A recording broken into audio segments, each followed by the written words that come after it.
Olympus. I believe we are officially up on week 6. I am joined today by my color caster here, Fell. I'm losing the words because I'm really excited for the games we got today, which is Dorado Gaming Omega versus Apex Black. How are you doing tonight? I'm excited. We had another game that was slated for this, but one of the teams had to bow out. So now we get to go here. We went from casting some of the lower of the bracket to we have not gotten to see either of these two teams yet. And Dorado Gaming Omega is actually like killing it over in Group B, and Team Apex Black, who started off really strong, have lost a couple in a row now, so they're looking to bounce back here. So this should be a good either redemption game, or if you're Omega, you need to put your foot on their necks and just crush them and just let them know that like you don't belong here. We'll see you in the playoffs, and we'll beat you then too. Definitely two teams that are looking to really be able to compete out on the Rift today. Looks like we're about to go right into the draft as soon as we can get into it. Let's go. Let's just draft it up real quick. All right, both the teams here. Apex on the left, Dorado Gaming on the right. I'm gonna get so confused by that because of the fact that I know we got they kind of branch off. I'm actually kind of really excited for the games today, just due to I know I kind of suspected that we might have gotten more of a dog fest with the previous casted or the previous lineup that we had casted, but I think here we're also gonna get a real big dog fight, as we do see coming up for the first couple bans is going to be the Caitlyn, Anivia, and the Akali. Okay, so we already see don't want to deal with assassins, don't want to deal with the Caitlyn being able to poke you from the back line, the Rek'Sai being banned. We're more than likely going towards that Rek'Sai. I think Rek'Sai's more of a top laner nowadays. They have, yeah. So a lot of teams have been going towards that with the Tiamat, Titanic, and Heartsteel, just because the amount of sustain that she has in the top lane when she burrows down and gets a couple of hits, burrow away, walk away. That you just kind of win every trade. It's not the best at lane dominance or killing or whatever, and there's a couple things that you can do to kind of stop it, as we're gonna get the Shen and the Ezreal ban out here too. And like you were saying, I think that this series does have the propensity to become a slugfest, basically because Apex is gonna want to shut down Sinja, and they should be trying to shut down Sinja. Sinja is probably the best mid laner in this entire group, if not one of the best players in this group. So I think the Doggo is going to try to, accentuate that and give him as much as he can to 1v9, and Apex is going to try to stop him, as we see the Varus coming out for Apex. Resilient is going to be piloting that champion, and depending on what the rest of the comp looks like, Varus has been known to take over, especially in this D4 and under environment. They've been doing a really good job on playing this and making it fun to cast and everything. It's going to be paired up with Seraphine, and then we're going to have the Jarvan and the Ashe on the other side. So a little, we want to scrap, but we also want to, keep everything sort of focused in front of us.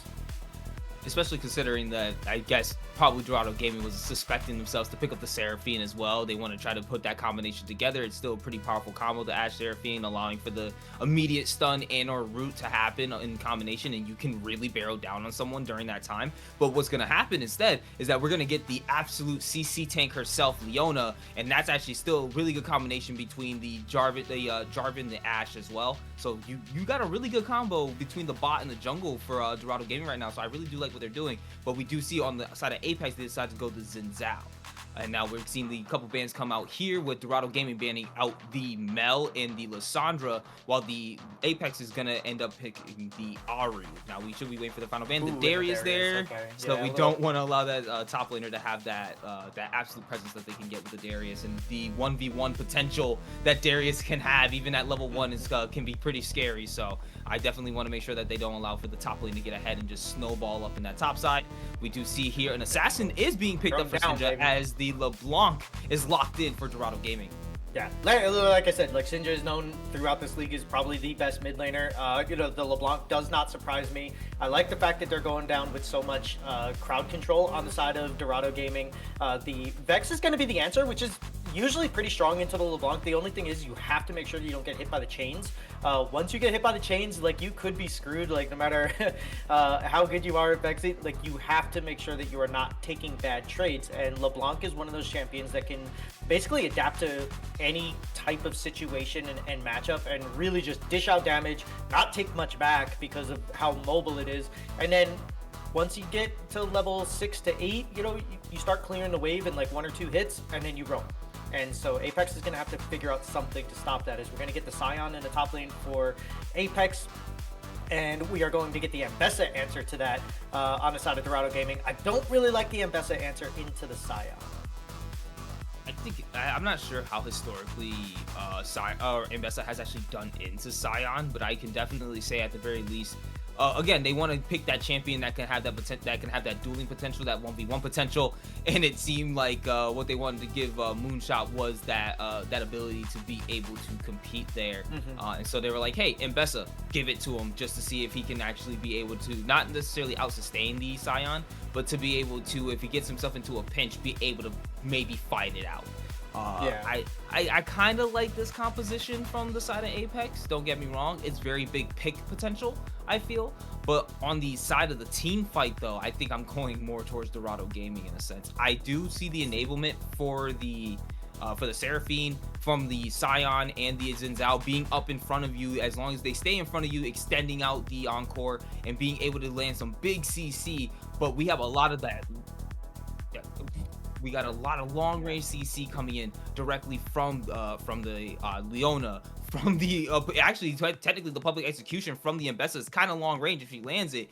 And we also got the Ash arrow to allow for that, allows so much enablement from the Dorado Gaming side. And so right now we have to really be careful. I think for Apex, they have to really be careful, play the game slow kind of first, or allow for the jungle to enable the lanes.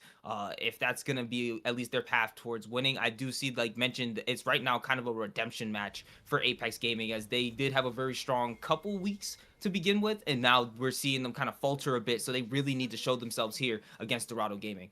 Yeah, and I think this is one of the first times that we actually kind of disagree. I do, with the exception of the Ambessa in the top lane, I just think that Scion's going to kind of outscale. I actually really do like Dorado Gaming's comp better than Apex. I think that the amount of champion... Oh, guys, we're going to go. Oh, here we go. Engaged right onto Hero Joe. Gonna get taken down to 1/4 of his HP. And that's going to be the walkaway, except it's going to be Sinja going in, trying to drop a little bit of damage right back onto his enemy laner. Can't really back with how quickly these minions now spawn. So basically, Black Frost is going to actually be starting on a slight disadvantage, and with the way that the LeBlanc's just going to keep going in over and over with the distortion. Yeah, that's going to be a very hard lane for this Vex to play in the beginning of this game. Absolutely, that just makes it so bad. I don't know why they didn't decide to put Wheelchair into the front there and have them actually go for that instead of Black Frost, because I feel like the Vex probably should not start against a LeBlanc with like basically no health. So I guess we'll see if that ends up panning out into like a first blood for Sinja. Luckily for Black Frost, they did take teleport. It's a teleport into teleport matchup instead of an ignite into teleport, so they will not have like a summoner's advantage as far as that goes. But yeah, that's a lot of health to be down as Vex early on, and they haven't used any of their pots yet, so I guess they kind of feel pretty safe about this. But it's literally a QW auto to proc and electrocute is the Scion and the Ambessa. Yeah, I'm not sure if this is what they were hoping from the Ambessa into the Scion. But I think that was actually pretty... fighting in the wave is also not exactly the best thing to, for your HP bar. So that kind of happened, but we're going to get the Flag Dragon. Forces the flash out of the Vex in the mid lane. That's going to be a real quick wraparound gank for this very immobile mage in the mid lane. It is, but Jiffy the boss up on the top here. Oh, wait a second. Can we possibly get it? First Blood's going to be going over to the Scion ever so barely. The 1v1 is actually going to be lost by the Ambessa, and already Apex is on the board. Oh, and this is the exact opposite of what I thought might happen, but I still thought the end result was going to be the same. Is that Sion is going to completely outscale Ambessa like super hard into the late game. He's going to be much more of a pain to deal with than the Ambessa is. And Moonshot giving up that first blood early on and giving Sion just a little bit, even if he goes like Thornmail or Balmy Cinder or something here, this could be really bad for that is they are going to pick up the Balmy Cinder. That's going to allow them to passively proc this grass more and more. They're not even going to have to like actively do anything. What the thing is, off screen we do see Sinja does eventually kill Black Frost. The pots do finally get used, but I think it was just a little bit too late. There's another jungle gank coming out, but it is a counter as well. Mini goes right on top of Fortune. We do have Hero Joe here, able to drop on him. Ignite, trying to get it. Hero Joe going to be able to secure the kill, but is he going to be able to get away? And that answer is a no. Resilient going to be able to take out Hero Joe, trying to chase down more as LeBlanc is coming down, looking for the next target. Wheelchair might be it. Flash, stun, going to be able to go in. Distort, trying to get the chains, not going to be able to land, but they might get enough damage. It is given over to Nella, the 80 carry. Nicely done by Dorado Gaming to get themselves on the board and now ahead in the game already at 3.5 minutes. Yeah, this is just like a foreshadowing at its best here, right? Like we talked about, you know, Vex having the mistake of having the Vex go in there and get poked out by the Jarvan and the LeBlanc, and then that just sort of like slowly just keeps on going and going and creates like such a small little pressure vacuum to the point here as we see this coming in again. And I love this play by Mini, like the early ignite onto Fortune. He is going to end up getting flashed on, and then you're like, okay, well, Horseshoe is kind of screwed here. Wheelchair on the Zinchao, if they would have just left and went back to their camps, it would have been fine, but how are you supposed to know the Singe is here? And the flash Q from Mini, followed up by the Zenith blade that just sort of like connects a little bit of fancy feet here from Wheelchair, but you know, it's just very unfortunate if you're on the side of Apex here where, you know, you could have had like a really good counter gank and given a kill over to just the Jarvan with everything expended. Instead, you end up giving it over to the Ashe as well. Moonshot going in, might be able to take it. Flash force by the Scion. Nicely done there. I was expecting them to probably like wait till each other hits level 6, and I thought they were gonna like try to go the unstoppable force up against that suppression. I was like trying to see them both activated at the same time.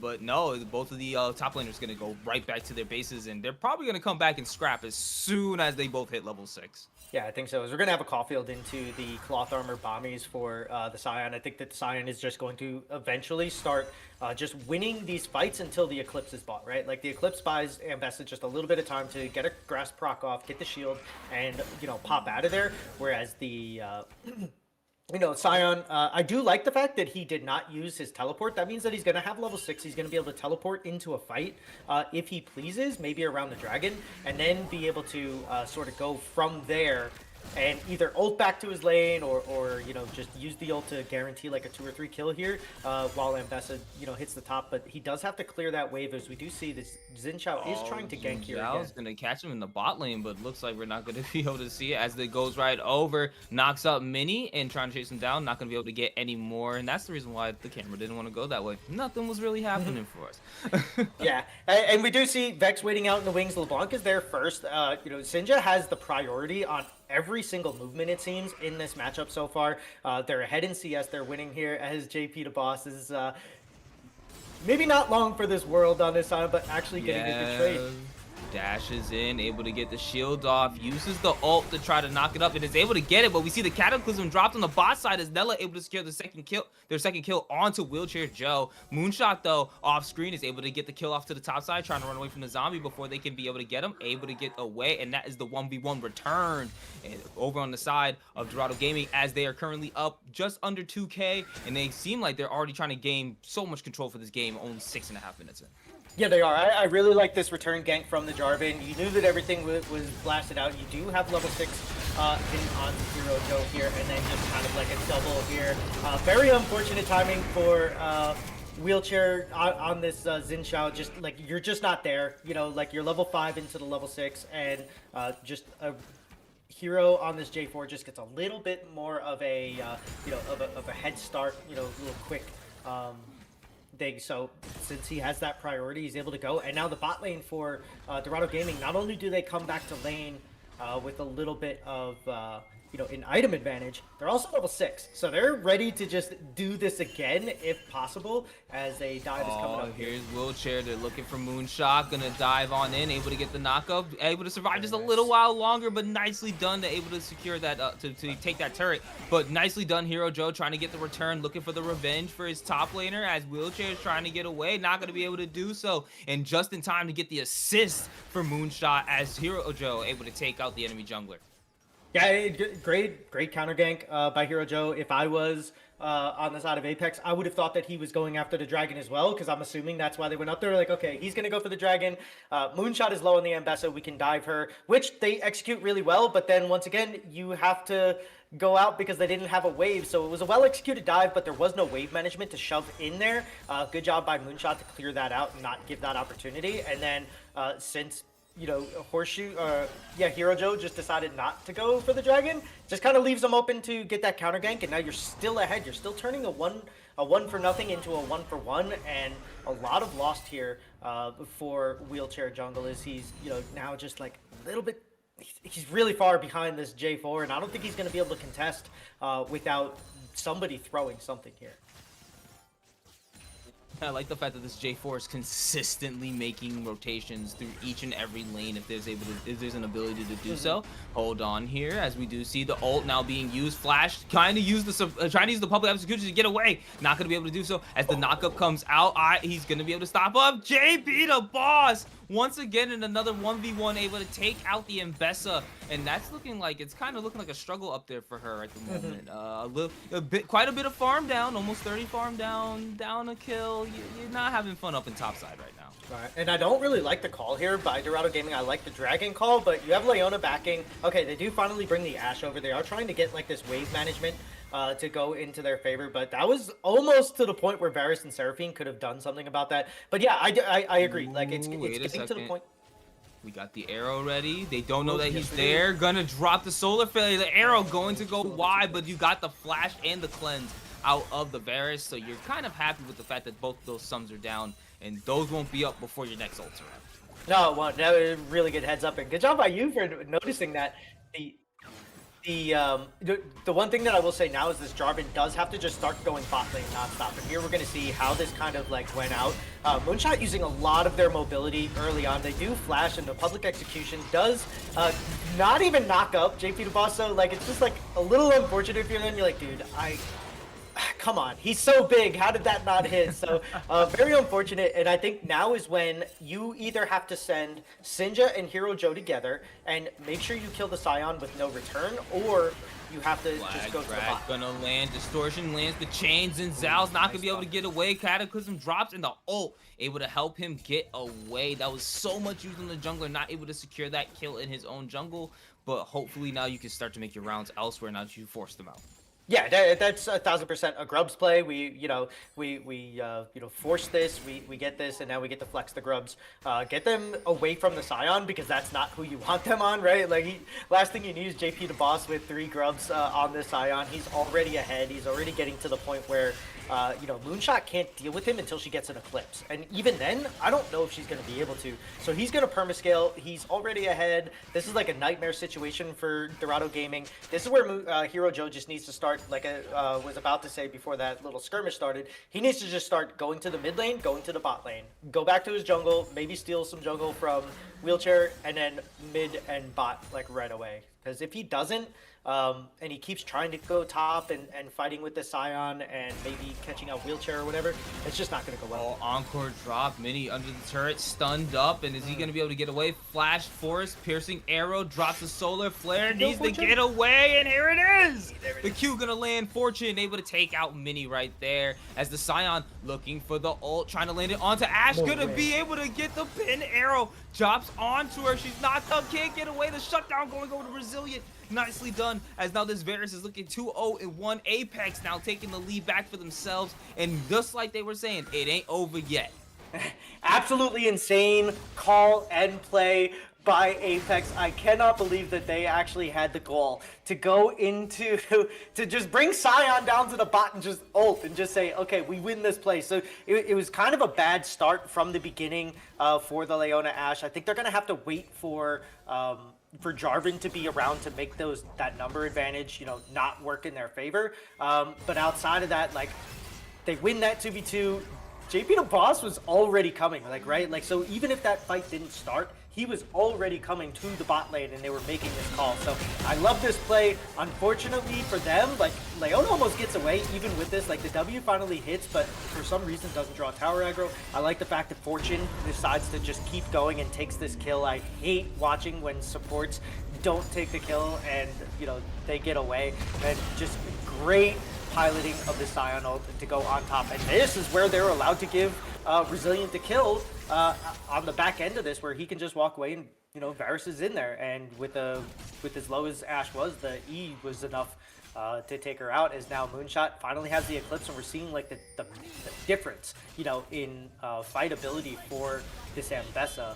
Wait, Moonshot, did you not see that the Xin Zhao was there? Why would you go back? Oh, that's so unfortunate, as he's gonna end up losing his life, and that's another kill being given over to the Apex jungler, as Sinja now invading the jungle, looking for some type of pick. Not gonna be able to get anything, as Hero Joe is now looking to fight off the Sion, gets knocked up. JP the Boss, though, not afraid, as Xin Zhao is back once again, jumps in, gonna be able to get the knockup. No, but Sion said, I will. Cataclysm drops as he starts taking turret aggro, and as JP the Boss getting his 3rd kill of the game.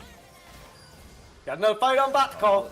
Oh man, they're just fighting all over the place. Sinja now looking for his target, instead looks for no one else. As the Crystal Arrow gonna land, change, drop, Encore lands onto all members, but that's Nella getting another kill. Turret aggro just being dropped off by by Leona, as Sion teleports in, going on a killing spree, as he now uses the ult, looking for Leona himself after taking out LeBlanc. Gonna get the knockup, shield not gonna be enough, as the kill is donated over to Black Frost. And that's going to also be Nella now being dropped. JP the Boss going on a rampage. This Sion is absolutely insane.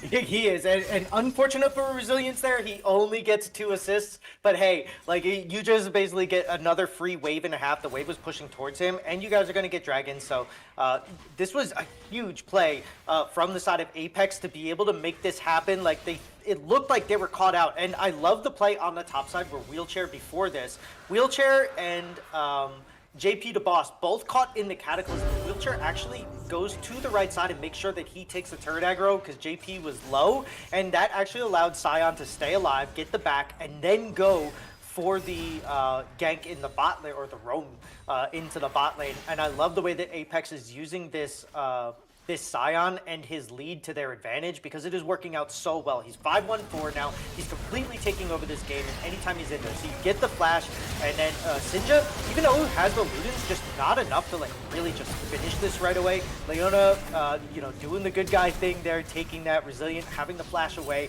So now that he's over here, nobody, I don't think, saw JP coming into the backside here, and now getting this kill over onto Black Frost so that he actually gets an extra 400, maybe even finishing up, the boots on top of here. Absolutely huge. And then JP making sure that Ashe cannot do any return damage to Resilient and not get any, garbage time kill, if you want to call it, or whatever. So just all around smart play and good micro management of targeting and who they were going after that entire time, right? Like, Neela was completely cut off. Don't bother her because she can't do anything, right? Like, go over to the, kill the LeBlanc, and then go on to the support, get the guaranteed kill for your mid laner, and then focus onto the Ashe. Very well played, and JP the Boss is acted like it right now and completely taken over this game. As we go into what looks like to be a brief pause. Oh, I was literally just saying it. Look what happens. And we're right back into the game. And I do like to see that Apex right now is really it seemed like at the beginning of the game things were kind of a little shaky, but now we're seeing them starting to appear in form.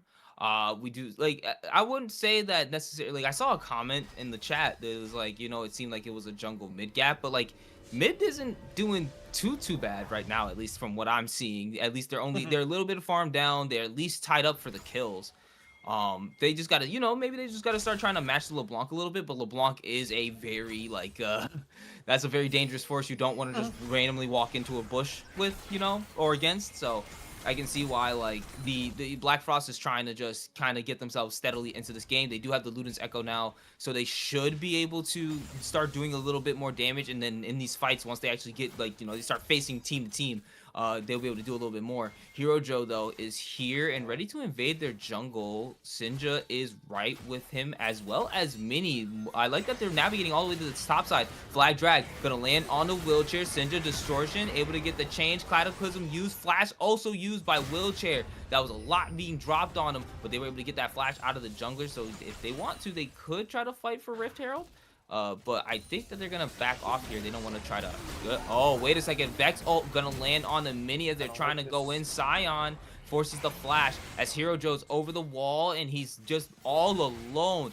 Now it's gonna be the side of Apex able to secure this, able to start securing this Rift Herald as Hero Joe trying to find a way to get back over the wall before the Sion can do anything. Sion uses the blast cone. They're gonna, and Bessa's now here, so they don't know if they want to take this fight necessarily. Fortune all alone, and Fortune gonna be the sacrificial lamb for his team to try to get away as JP the boss, though the Fed Sion not gonna be able to 1v4. I completely believe here. So it might be hard. As Public Execution gonna land onto the backline as Wheelchair Jungle gonna be able to fall. Now JP the boss surrounded by 3 members of the side of Dorado Gaming, and they're trying to get him down. He's trying to fight back. He's not gonna be able to land the knockup on the Sinja. The shield only going to postpone the inevitable big shutdown going to the Dorado Gaming mid laner as the Sion drops, and they're gonna be able to secure the Rift Herald off the back end of that extended fight. Yeah, I didn't mean to talk over you there, but I hated the beginning of this fight here. Black Frost, terrible use of the ulti here. Now, JP the boss kind of forcing this a little bit, but then on the back end here, you cannot land your ult onto the Leona, and I'm surprised that they did not turn around here. Sinja is so strong on this LeBlanc and has so much capability, just 0 Black Frost. I think they're a little not aggressive enough on the side of Dorado Gaming, but now you end up getting this 4-person, Wheelchair is low, Sion is fine, but now it's 4v4, and Fortune just completely caught out there. Unfortunate for Apex, but this play is dead.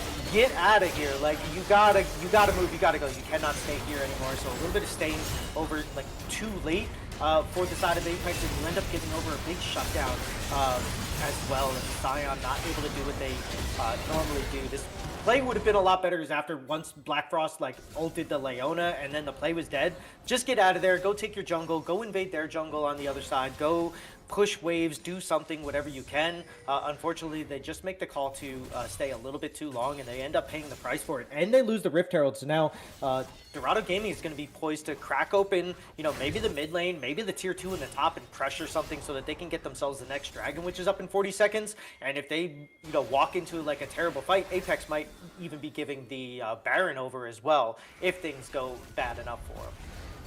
I do really also wanted to point out for that hold on Sion ult coming down, looking like he was trying to start a fight, gonna not be able to land anything, but now they're on the opposite ends for the side of Apex as JP the boss is stuck on behind as the rest of them are in front. Solarflare not gonna land, but Cataclysm is gonna drop on the 2 members as the encore goes super long, and Wheelchair gonna be able to take out Hero Joe, and that's gonna be Investa almost dropping his moonshot trying to get in the middle, but we do see off on the back end that LeBlanc is able to take out the enemy mid laner, and JP the boss is continuing to chase, but we do still have an ADC of support in the mid, but against a jungle and top laner, still an ADC still alive. So it looks like that these two are not going to be able to fight anymore over the Drake, and I think they're going to concede that over to the side of Apex unless Apex decide that they want to drop it.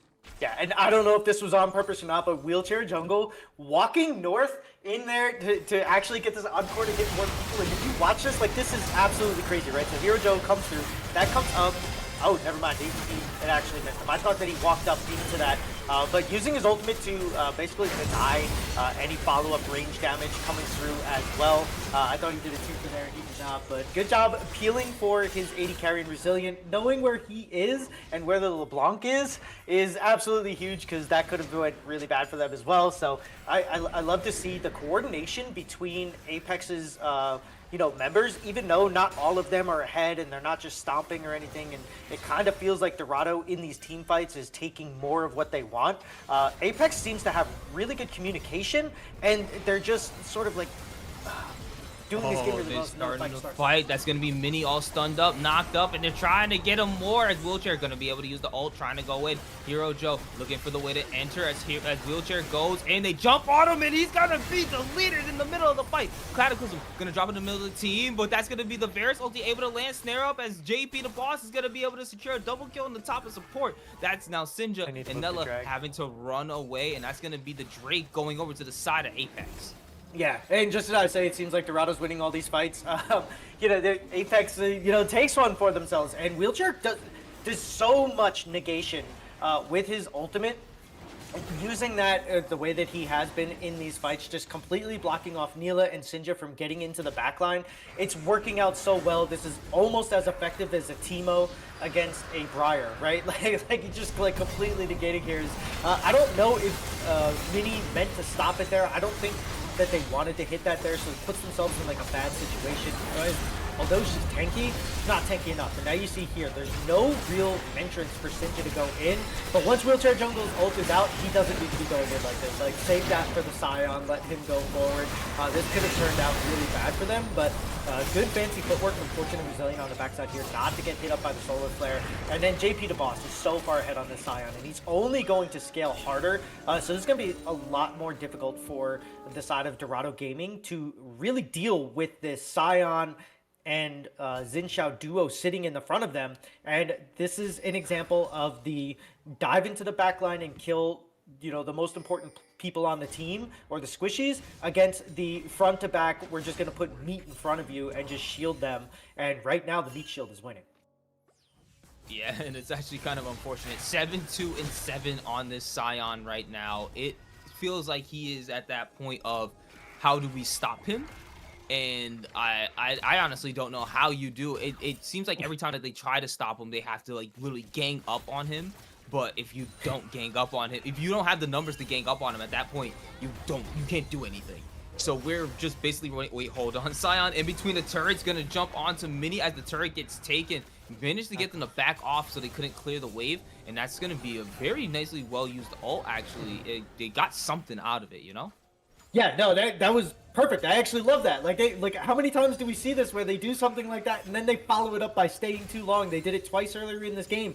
Apex learning from their own mistakes on the fly is great to see. Scion ults into the back. You get the flash out of Mini on the Leona. They're completely out of the fight. You take the turret, which is what you wanted in the first place, and then you back off and then you reassess the situation. Apex is playing this game very well on a macro level, and I like to see it. But now they're starting to, they may end up getting collapsed on here by Mini and Hero Joe, so they have to be careful not to get too separated here on the top side as JP and Moonshot fighting now. And we do see with the spear and Eclipse that Moonshot now can sort of contest along with these items and actually sustain enough in these fights.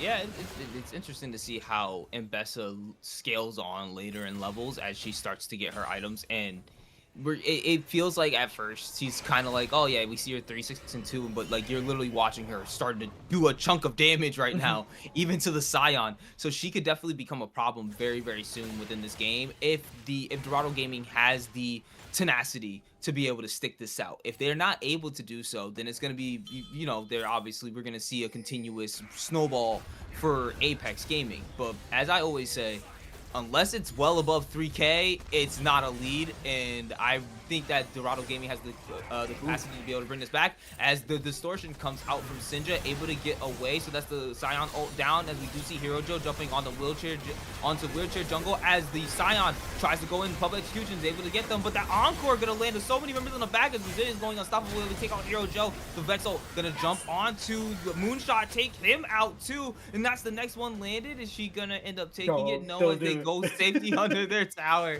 You don't want to do it when you land on Leona, as Leona lands the Zenith Blade, goes in, and now Nella's starting to drop the damage as Fortune is now deleted by Sinja going on a killing spree.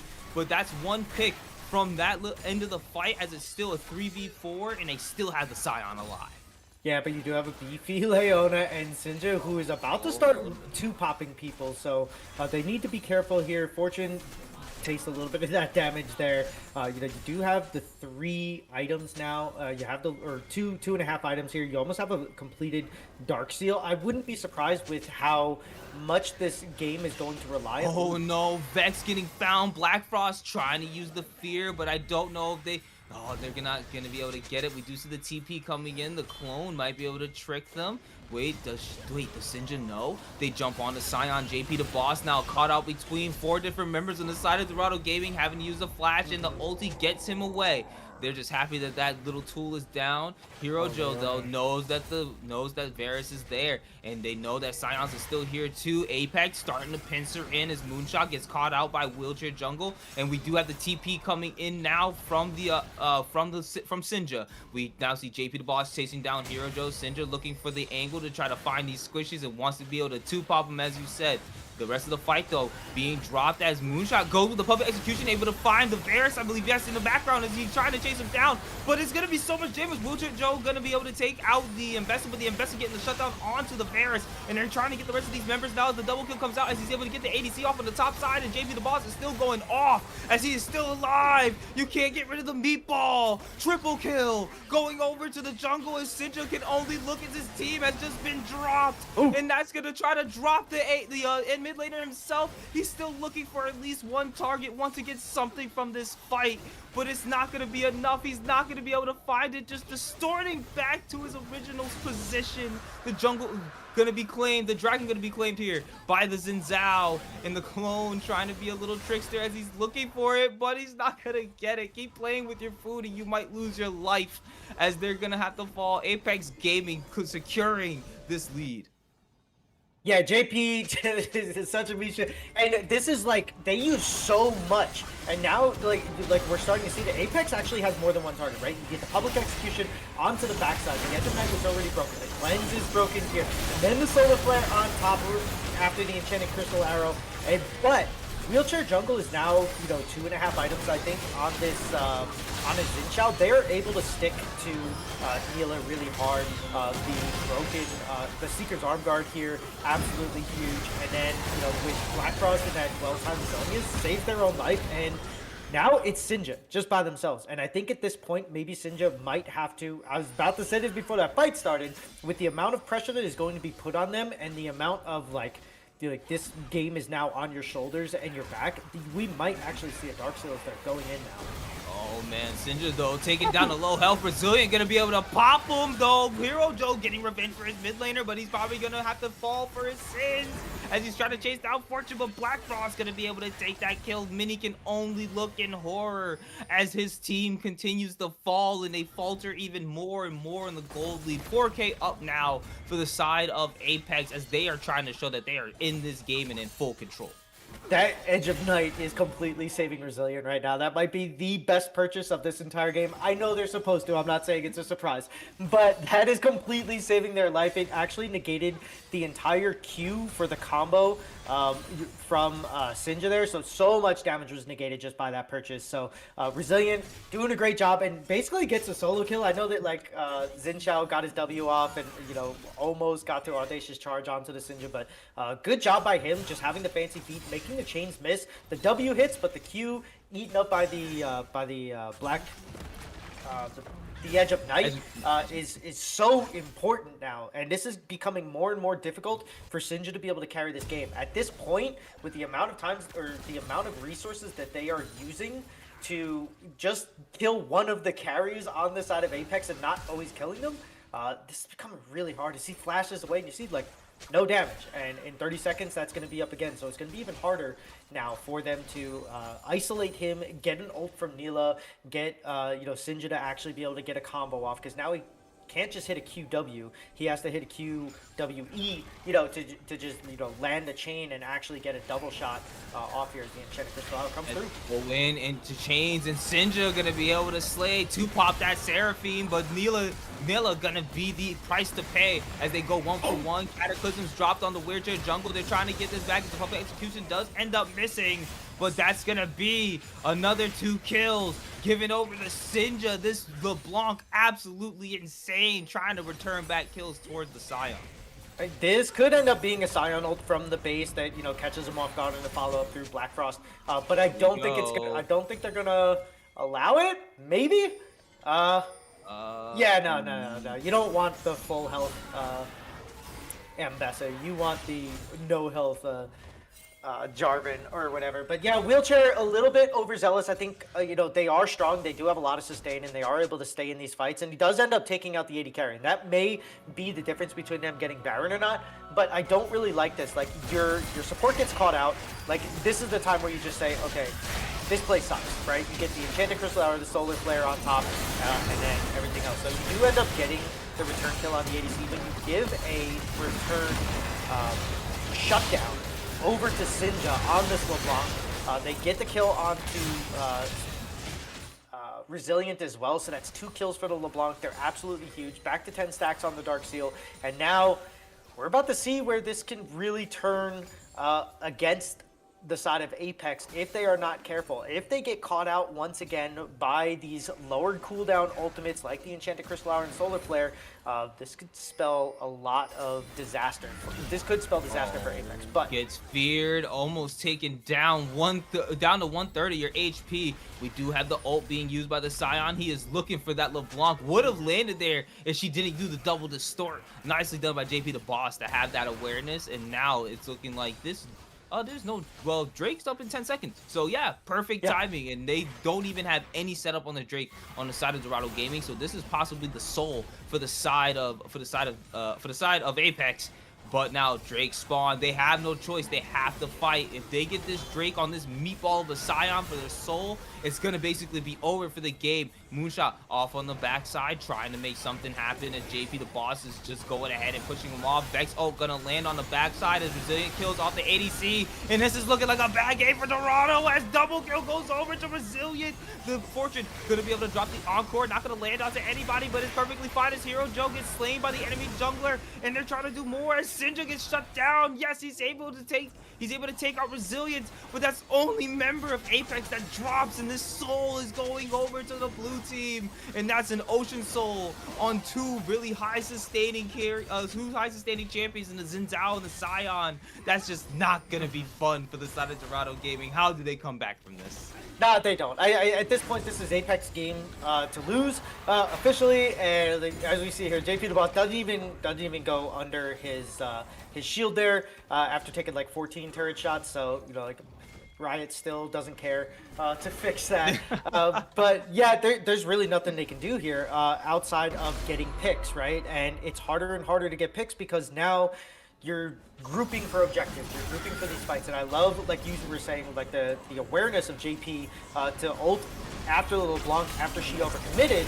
Not only did it catch them, but it also put them over here. You get the double ultimate on top of the Neela, and this is a byproduct of Omega basically outsmarting themselves on the bot side here before this fight even started. They were just going a little bit, they were getting a little bit too fancy, I guess, with their trying to steal Drake and make it a 50-50, but Apex makes the right call. They come off of the Dragon. They say, okay, we're going to take this fight. We're ahead of them, and we can catch them, and they do. So huge, but Who pop Fortune, but gonna be taken down by Resilient in return.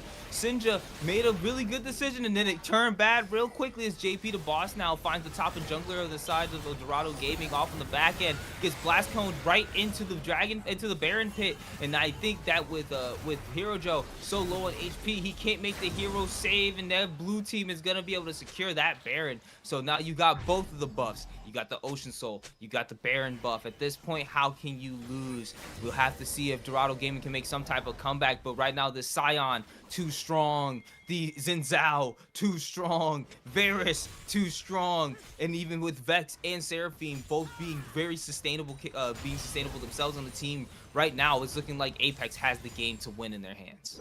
Yeah, they do. And this should be one, you already have the top popped, right? You already have that cracked open, so now it's time to go into Oh, into the mid lane here, but they are fighting a little really like early. Zenith Blade gonna land onto the Zinzao, the snare from the ultimate of the Varus, gonna be able to drop him as wheelchair, gonna be able to secure the kill onto the Dorado Gaming jungler as the public execution is gonna land down onto the members, but it's not gonna be enough because Brazilian's gonna be able to take out Moonshot. Cataclysm gonna drop down, flash from Hero Joe trying to get away with his life ever so barely, but the Vex ult gonna land, and that's gonna be one member down. Not gonna be able to get the Q, but he's looking for the second ultimate. Is he gonna be able to land it? Yes, he is, as the Vex takes out the double kill. Black Frost having a flash from under the turret, and that's gonna be his life as he takes it, and that's gonna be also the Nexus. Apex Gaming does what it needs to be done, and they secure this game 1.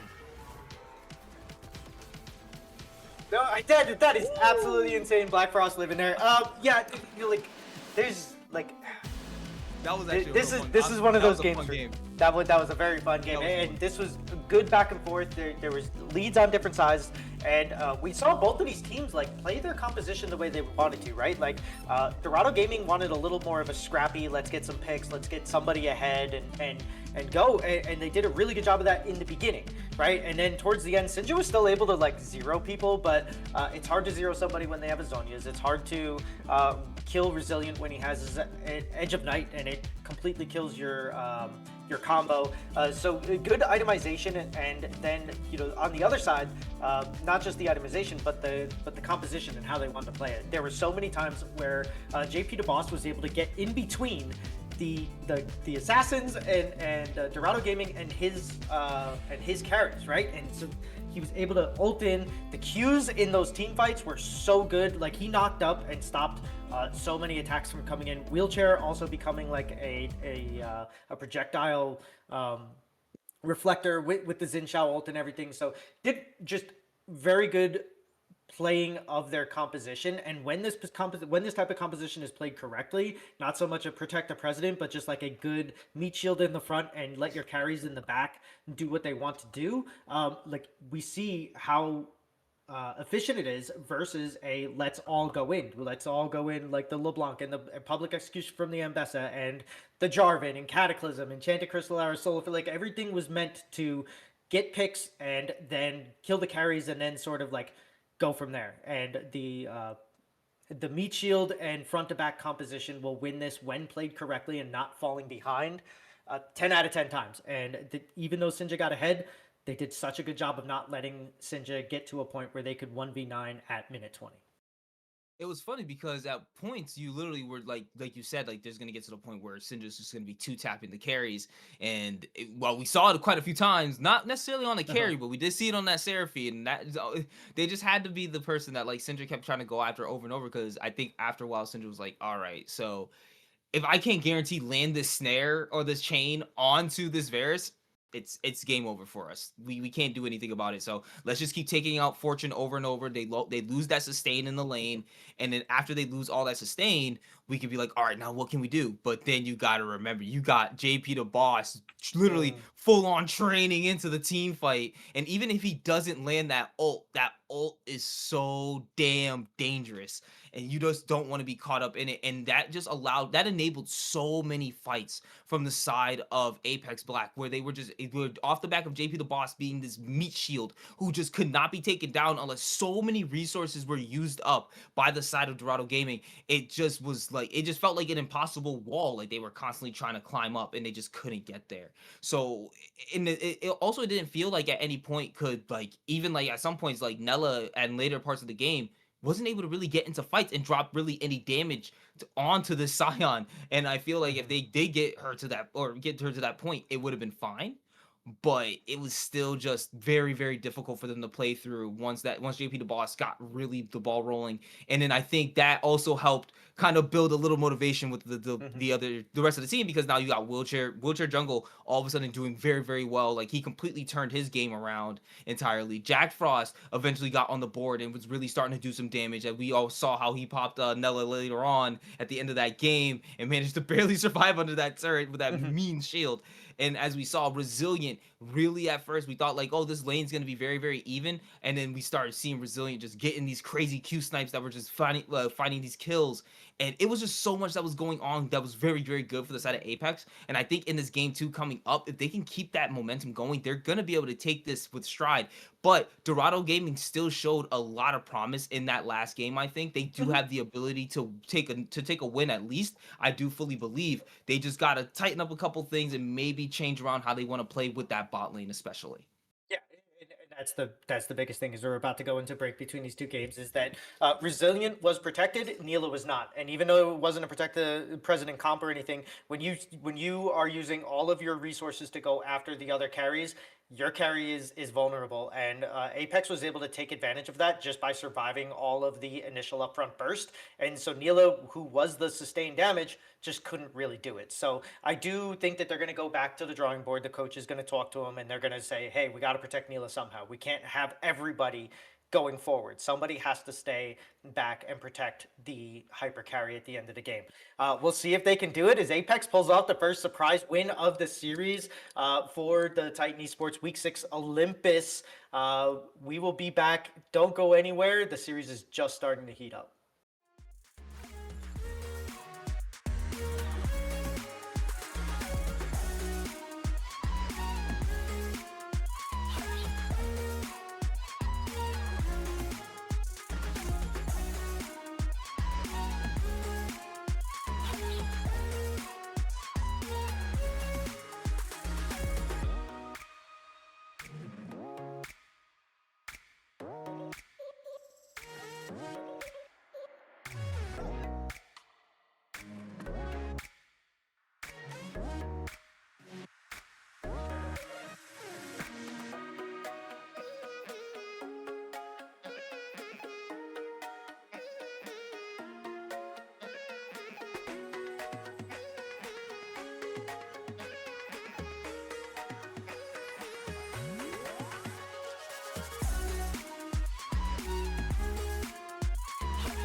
Let's go, let's go, let's go. Welcome on, welcome all. Week 6 Titans Olympus. This is game 2 that we're about to go into of Dorado Gaming Omega versus Apex Black. As we saw in that last game, it seemed like it was kind of interesting in the beginning. We were going to get a little bit of back and forth, and then all of a sudden, the team of Apex was starting to run over off the back of JP the Boss. An absolute meatball up in the top side on that Scion. It just seemed like it was unstoppable, and it definitely was. And they are definitely trying to recreate that magic as they want to try to close the series out, but Dorado Gaming isn't done just yet. Is that right, Fel? No, I mean this team is 5-1 for a reason, right? They've only lost one series. They've lost games before.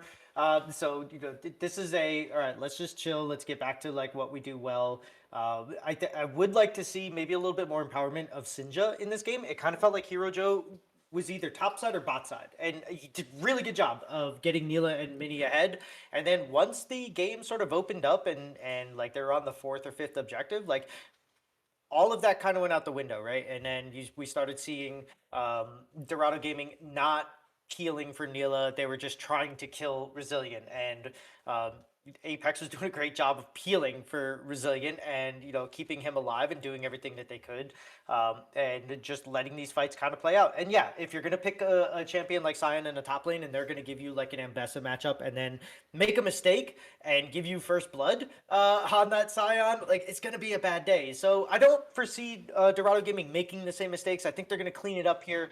I think that they absolutely have the ability to come back from this, and instead of making it a bad weekend or a bad week, it's just a bad game. And so this series goes on as we're about to get into draft here, and we'll be able to see if they or Apex change anything. The sides don't change. If the bans don't change, then the comps have to change, right? Because we are in Fearless. So we'll see what either of these teams kind of do for the game 2 to adjust to what happened in game 1. And I believe that one I do like seeing. I believe it's still the same basically. Like we do have, I believe Apex is once again on blue side, Dorado Gaming on red side, so they're kind of keeping that the same. What I do like seeing, what I do want to see is maybe some ban changes. Maybe you want to target JP the Boss a little bit more. If you don't, then you kind of have a new strategy that you're looking towards. I guess for Dorado Gaming, they kind of see that the Ashe Leona bot lane, the what should have been like this endless CC from hell, just did not end up working out the way they wanted to. LeBlanc, as powerful as they were not able to carry the game or 1v9 in the way that they were hoping to. And so now we're just like looking at there. I'm sure that Dorado Gaming is looking at it from the sense of like, okay, what can we do here to empower ourselves? As we do see from Apex, they do end up banning the Caitlyn, Akali, and Shen. And on the side of Dorado Gaming Omega, we do have the Anivia, Rek'Sai, and Ezreal banned. Yeah, we do, and obviously Resilient on Ezreal is known, so that's gonna go away. And I don't think that if you're Dorado Gaming, you really need to change much. I do think that instead of Ambessa, maybe somebody that can match that kind of intensity, or punish the roams, right? Like Ambessa doesn't punish roams. She wants to fight, she wants to scrap, she wants to win the 2v2, the 2v3, and turn it around. She wants to be able to get in the quick hits. I think if they would have went like a Trundle or a Yorick in that last game, I think, giving Moonshot the ability to sort of like beat the Scion, maybe a Gnar, something like that, to where they could actually kill and beat the Scion instead of Ambessa, who's literally like their job is to get into the backline and scrap around with the ADC in the jungle or the ADC in the support while the rest of the team fights. It was just kind of a bad call on that side. So I think that empowering Moonshot this game to give themselves a winning lane so that Hero Joe can focus the mid, which we know the strongest player is their mid laner, focus the mid and the bot, and then control objectives through that, I think would be great. As we're going to see the Ornn, Smolder, and the Maokai. So they are going to give, the prio pick, obviously, over to Sinja, at least the R4, if not the R5. And I guess we'll see if that's a Maokai jungle. It could be flexed into the support. Could be top, but we got an Ornn, so I don't suspect to see the Ornn jungle. And then for the side of Apex, they Lucianami. The Resilient and Fortune did a good job last game. Give them a nice strong lane again. I do love that into the Smolder as well. They picked this into the Smolder. I love it because it's one of the things that can actually catch on to the Smolder and then kill it. And Nami just offers so much utility in these late game team fights, or the mid game actually too. Like once you level 6 to 9, they're able to provide so much. As we're going to get the Wukong in there as well, the Lilia to answer that. I absolutely love this. I think that's a great jungler for Hero Joe. I think they're going to do a good job with it. They just have to remember that their comp is late game, and they have to just sort of play around that fact. And if they do get to the late game, oof. As Black Frost is going to be on this, but I love Mel into Smolder. I think we saw this last week where it was like every single ultimate and every single snot bubble that came out went straight back. That is not the champion you want to see. And if Black Frost can play as well as they did last game, sheesh, this Smolder's not going to have a good time. This is not going to be fun for the Smolder, I feel. And we do have the Xerath being picked up here as the final pick for the side of Dorado Gaming. I'm kind of lost for words a little bit in this sense for this one, because personally, you know how I feel about Smolder. I feel like that it just never gets the chance to do what it wants to do. And if I get to see it, listen, if I get to see it here, by all means, I am hyped if I get to see it here. I would rather be like, oh, cool, we get to see Smolder get the 225 and start being the execution machine that it's supposed to be with the mini Elder Drake, blah, blah, blah, blah, blah, you know? Like, I want to see that happen. But there's so much that needs to happen for the side of Dorado Gaming before that can happen. And when you don't have a whole lot of damage, aside from the Lilia that's coming, I mean, okay, you got Xerath too, but like in the early game, it doesn't feel like you're going to have nearly as much damage as you can versus like, say, something like a Mel Wukong that ganks you in the mid lane when you're a very immobile mage for Sinja, or for the fact that, like you were saying, how Fortune is going to be able to enable Resilient on the Lucian Nami combination in that bot lane. We're gonna have to it's really gonna be big on Hero Joe and on Sinja to really stabilize themselves in the beginning of this game, to allow for Smolder or Nilla on the Smolder to be able to get to the late game and be able to be that late game carry machine that they're gonna need them to be. So hopefully what we see here is a little bit more focused towards that mid lane, as you mentioned before, because that will enable Dorado Gaming to be able to get towards winning this game, I feel. Yeah, I like this a lot better. They are sending the jungler first and then using the word from the mid lane. So I do like that they're getting all of that vision early on. It does seem like Lily is going to be starting without any vision of where Wukong is. So they'll go a little bit behind there. But I do love the Xerath pick into Mel, right? So there's certain things that work really well into Mel. That rhymes. And Xerath is one of them, right? Like the Q is not a projectile. It does not come back to you. The W is not a projectile. It's kind of like a solar flare from Leona, where it will, in and of itself, not come straight back. So there's a lot that Xerath can do against Mel that works really well in his favor. The only thing is that they need to make sure that the Smolder does not end up trying to hit the Mel and get reflected back, as JP DeVos is just, this is his series right now. If he keeps playing this way, this could be a 2-0 from Apex. But it's going to be a big micro game between Black Frost and the side of Dorado Gaming. The Ornhorn can get reflected, the Maokai Twisted Advance can get reflected, the Smolder can get reflected, even the Lilia ball can get reflected. So it's going to be a lot on Black Frost where they can really turn this game around, but if not, I do like the side of Dorado Gaming's composition. I like the fact that they went for 3 scaling lanes and then a strong mid laner who's an artillery cannon, and then they're able to just sort of concede maybe the early objectives or the early turret pressure, stuff like that. And give themselves a chance to get into this late game, maybe through Sinja and the mid game Lilia plays, and then take that and lean on the Smolder, lean on the late game Lilia, the late game Ornn, to really make their mark that way. As we're seeing the Nila just stacking up on this Smolder, that's going to be their only job, and it's going to be Minnie's job to just sit on top of the Smolder and not let anybody on top of her. I was gonna say, and we're looking at the mid lane right now. It's looking like the game. If you want to have a positive for Dorado Gaming here, look at the mid lanes and notice how Black Frost is the one that's primarily poking out Sinja a lot right now. And if you're looking at that, it's like, oh, that's how the last game started. As hold on, we got a whole lot going on here. Resilient's gonna get a sapling landed onto him.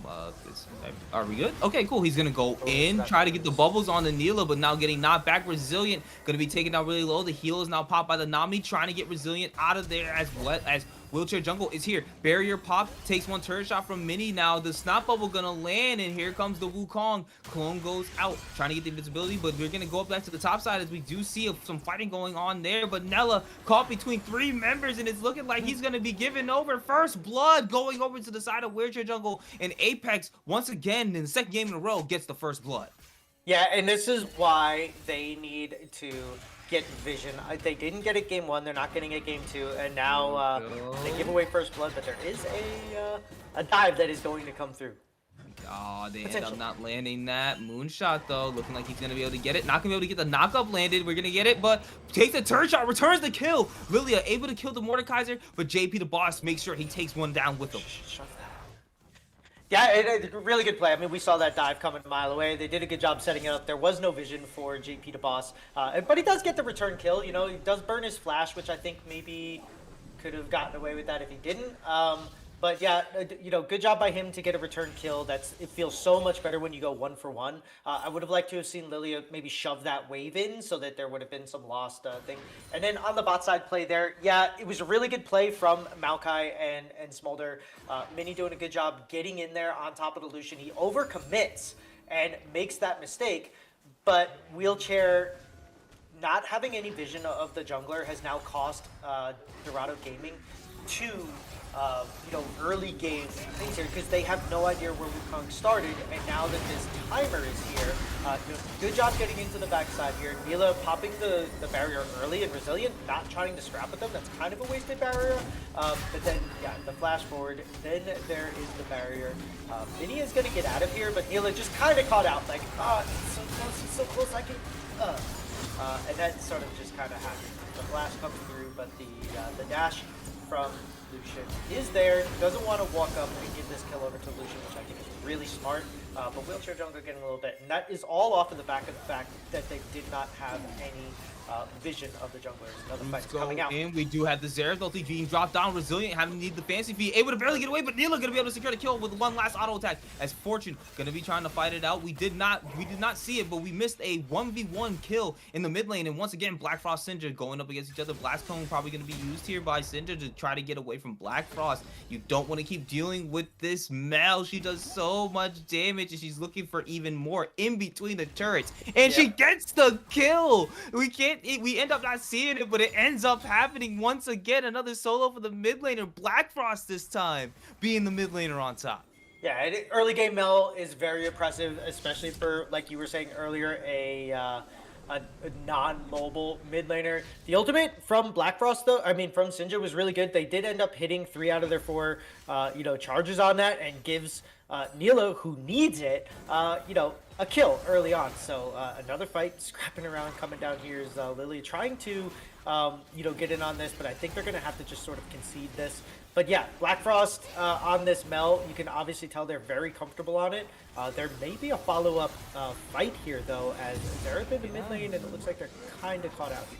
You got 3 caught up in the pit. Snot Bubble gonna land onto 1, but rooted down Mini. Not a very tanky Maokai. As Fortune is gonna end up taking that kill. There's still 2 or 3 trapped in the pit now. Flash over the wall, and Wheelchair says, "I'm just gonna give my life up for it. It's perfectly okay." But it's kind of reflected. Hero Joe dropped down to half HP from the EQ from the Mel. So that's just so much from that Mel right now, and she is so fed at this moment. But still, 5-3 at the moment for Apex Black, as they are keeping themselves clearly in the lead of this game. I really like what we're seeing from Apex, because they're trying to keep this as clean as possible. Yeah, they're doing a great job of, you know, controlling the narrative of these games. And Mini doesn't end up getting the auto attack off here. I think they could have saved themselves and then maybe gotten a Wheelchair pushed back.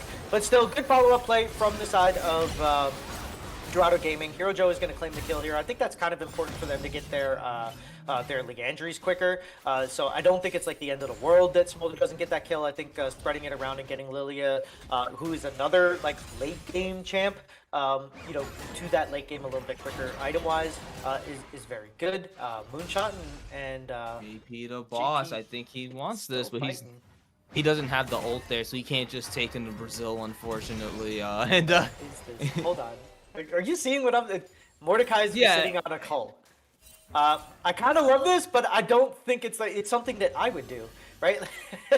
Like I I'm gonna mean, kill him. Maybe it's just like I'm conceding. I'm not gonna kill him. I want to get to the late game quicker. So I don't know. If that's normal, chat, let us know. But that seems like a fell move, not a diamond four move. So, but yeah, hon- I honestly, I think it's a pretty interesting thing. Like when people they try to build they put like certain items on themselves that they don't care about. Hold on, Mini gonna be able to root down Resilient as he pops the barrier immediately. Ult comes down. His mom is being called out for by Neela, but Mini is dropping down so much HP. Flap gonna be coming in as Resilient getting tagged by the Xerath ulti. Gonna miss all 4 shots or miss three of the 4 shots. Mini goes in the turret. Gonna be able to take the damage. Fortune gets it, and now Syndra might lose their life. Flashes away from the EQ. Not enough damage from Black Frost to be able to drop him. But this time we do have a fight as Hero Joe is up top side looking for JP the boss. Is a 2v1 in top, and he's looking like he's gonna be slain. Flash now used, trying to get a little bit more, but Hero Joe gonna be able to secure that kill. absolutely huge. And unfortunately, Smolder not getting any kills on the bot side. Mini thought the heal would be enough, but it wasn't, unfortunately for them. But yeah, good job. Once again, Fortune is doing such a good job of peeling and keeping everybody off of Resilient. The tidal wave, obviously, Fortune is level 6 and Mini is not, so Twisted Advance isn't going to be able to kind of do the same thing with the lockdown, but just really good, just peeling for Neela and for Resilient and just keeping them safe that entire time. It seems like this is twice now that Resilient has gone a little bit too far forward for my liking, but still kind of gets out and by the skin of their teeth. And Sinja on this Xerath doing a good job of pulling the trigger on this ultimate, but is almost paying with their life every single time now. And Black Frost on this Mel with the lootings completed is doing so much damage. It's really interesting that we do see that looks like the stacks is 54 currently for Nilla here. So 54 stacks at 10 minutes. It's unfortunate because they've been trying to fight a lot more, scrap a lot more. It should be a little bit more. But we will see. Like again, that just means we gotta wait a little bit later, and that's what's unfortunate for the side of Dorado Gaming. You can't stall this Smolder for too long. Eventually, it gets too late into the game with a Smolder. Even if they do hit the 225, more than likely your Nexus is being knocked on. And here we go, Moonshot. I don't know, the flash is being used, and that's gonna be it. Gonna be taken down by Wheelchair Jungle, and Apex Black once again keeping themselves in a decent spot in the game, even with the gold lead only being separated by about 800. Yeah, and here comes Hero Joe trying to get a gank from Mel. Gonna try to get that off. Mel bounces it right back at her and can just walk away. No flash needed as Mini comes up trying to assist. We do like seeing the roam. Neela though almost taken down by the bot lane from Resilient. That's a lot of damage that Lucian does drop, and you can't be too unsafe in the bot lane on your own. So we're gonna just hopefully we're starting to see. Actually, we might get a gank in this bot lane as. Oh, he stops it. He barely stops it. JP the boss trying to get the back, and we do see Hero Joe is now here though to try to get the pressure off on the bot lane. JP the boss still continuing to fight Moonshot looking for some kind of kill. See if they can land it. Not gonna be able to get the knockup, and JP the boss gets to walk out alive. And that's kind of huge. Like, JP really wanted the back there. They're going to have such a terrible wave state that they're not going to be able to back. They're going to sit under the turret. And this could give the opportunity for Hero Joe, if they weren't fighting for the dragon right now, to actually fight for this. But the reflect, the W for Black Frost is now down on this Mel, so they won't be able to reflect anything back here, as we see Moonshot looking to either fight under his turret or go to the proxy here as Twisted Advance coming out. Can't get stopped. Is not going to be pretty possible. Can't stop, but the tidal wave comes down to deter any more advancement as the Cyclone goes off on the backside. Bubble lands on the Xerath. Syndra still knocked up and let out as the killing spree goes over to Black Frost. Lands a big drowsy, big sleep onto multiple members, but Wheelchair still manages to find the Soldier off on the backside, but the shutdown going over to Hero Joe as he ends up getting the double kill, able to take out the jungler and Mel at the same time, now securing them the dragon for the side of Dorado Gaming. Even though they're still ahead, Dorado said we are not out. No, they're not, and I love this play from Hero Joe. If we get to see this replay where they actually throw the Lilia ball over as JP the boss ends up dying to Moonshot on the top side. But hopefully we get a thing of that as well. But you make the Mel waste their shield in the beginning, and then there's a little bit of overstep from Wheelchair here. He does think that he has Mila on the backside here. There's no reflect from the side of Apex. Black Frost can't use it. They do end up getting the early kill, and then Wheelchair just a little bit too far forward. As we see now, this is what we wanted to see last game from Mini on the Leona, where they do as much as they can to peel, and even though Smolder ends up dying, they get just enough for their troubles, and they end up killing the jungle, getting the dragon on the backside. So more of that would be good. As here we're going to see Orin actually getting the horn off, and there was just no shield for JP at this time. So just kind of caught with his pants down again. That's the second time that's kind of happened, and it's both of those times are akin to him backing kind of greedily. Yeah, and then that's kind of unfortunate to see, because we did, like, again, last game JP was literally like the person for the game.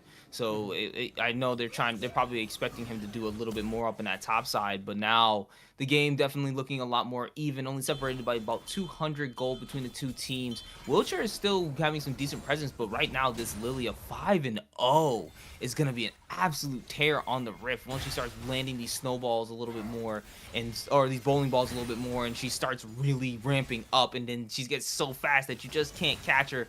Like, they're gonna have to really tighten up if they're going to have any hopes of winning for this upcoming game, as the ultimate comes out from the Mini, and they're gonna be able to not land on the Resilient, but the mom is called down, and Fortune gonna be taken down as Neela able to take that kill. Black Frost able to TP down towards the bot side, trying to help out their laners, but it's not going to be enough as the flash is forced from Mini, and that's just it. That's over. Neela able to take that kill, and once again, Dorado Gaming is actually going up on the board.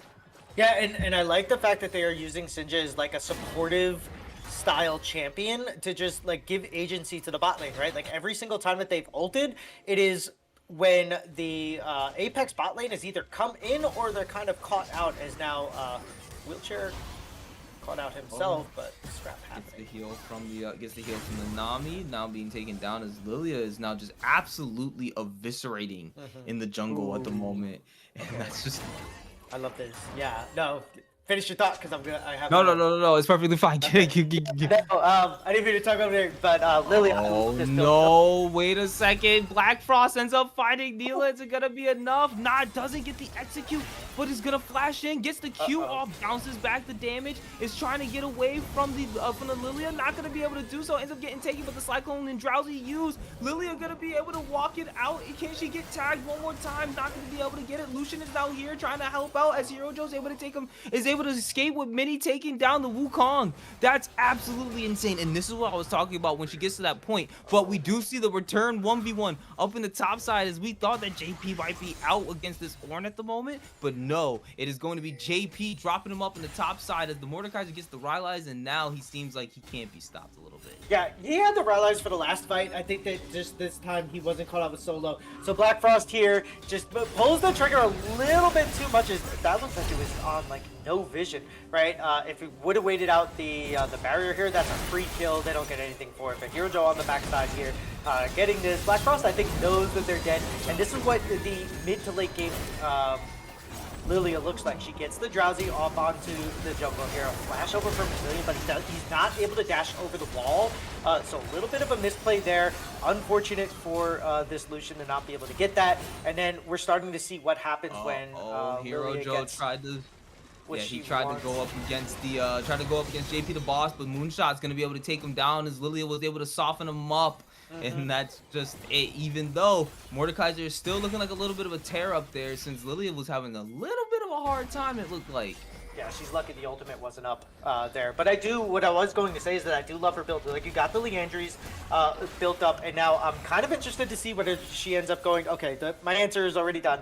Riftmaker into that, these extended fights that they're taking, you know, you throw the ball away, you get the Qs, and as she's doing her job, or as Joe is doing his job of peeling for Neela and keeping her safe, we're going to start to see, like, these extended fights where, like, Lilia's going to be, like, basically tanky as Okay, I was about to say. No, barely. Oh, that didn't even look like it actually hit, but that's gonna be a nice Q landed by Sinja to be able to take out Black Frost. Dorado Gaming absolutely looking very well right now, even though that's gonna be the mid lane turret drop. Gonna land in the middle of 3, not gonna be able to get it. Bowling ball lands on a wheelchair jungle, gonna be taken and brought to sleep as Fortune. Gonna try to get away, but Resilient can't get away from the Smolder's breath. Gonna be dropped down as Hero Joe goes godlike and takes out the Wukong. Yeah, and Neela hits the 125 stacks. That's the first big power spike for the Smolder, where the Q starts to actually like push onto the backside here, and anybody that it hits adds to the stacks. So 225's coming out soon, right? Like if they can keep this up and keep Neela in these fights and going, like we're going to start seeing this late game Smolder come up soon. If we can get it around like the 22-23 minute mark, even better. I think that, you know, it can be done faster. Is Sinja, you cannot walk up to Mordekaiser. JP could just walk up and ult you and you're dead. So you're going to have to start being a little more aware. I think that's just kind of a little bit of a misstep from Sinja. Mordekaiser didn't use his ult there. Wait, he didn't? He didn't use his ult there? Okay. Alright, well, this is just... he can pull you towards him, and with the Rylai's, get the passive up to the point.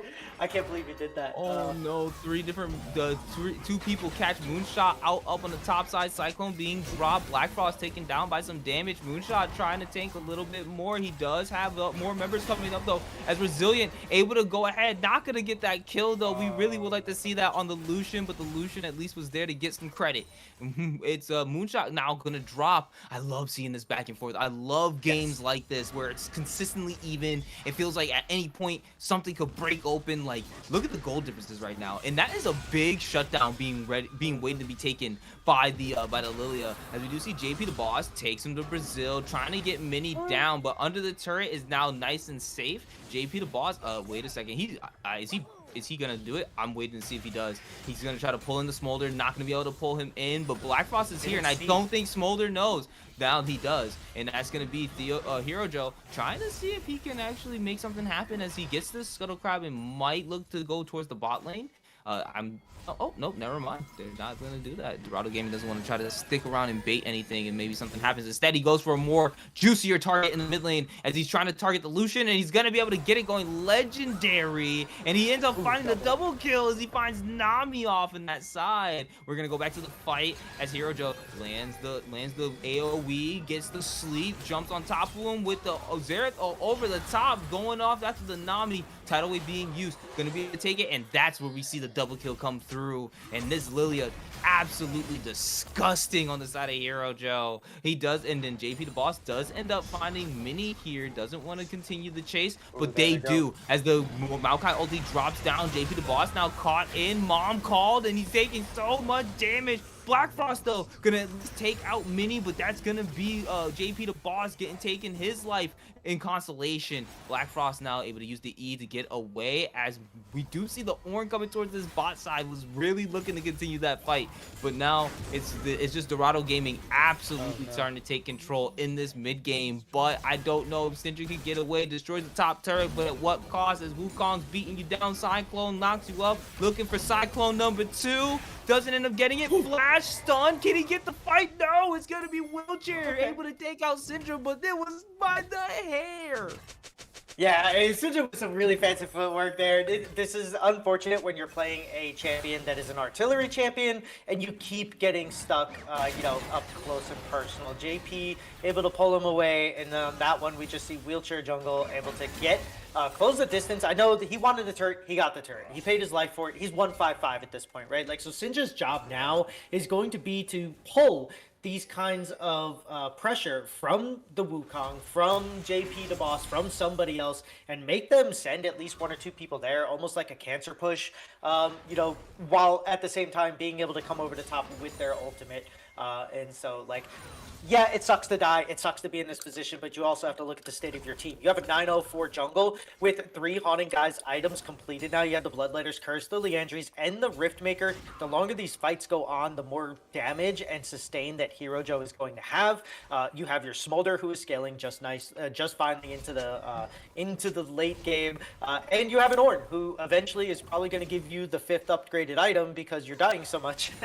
but you know, he's you know, Ornn is also also helping you guys get into the late game and become and outscale, as we do see the Essence Reaver is completed. I don't think that he's at 54, but he's also not at 225 stacks yet. 179. 179. Okay, so we're almost there.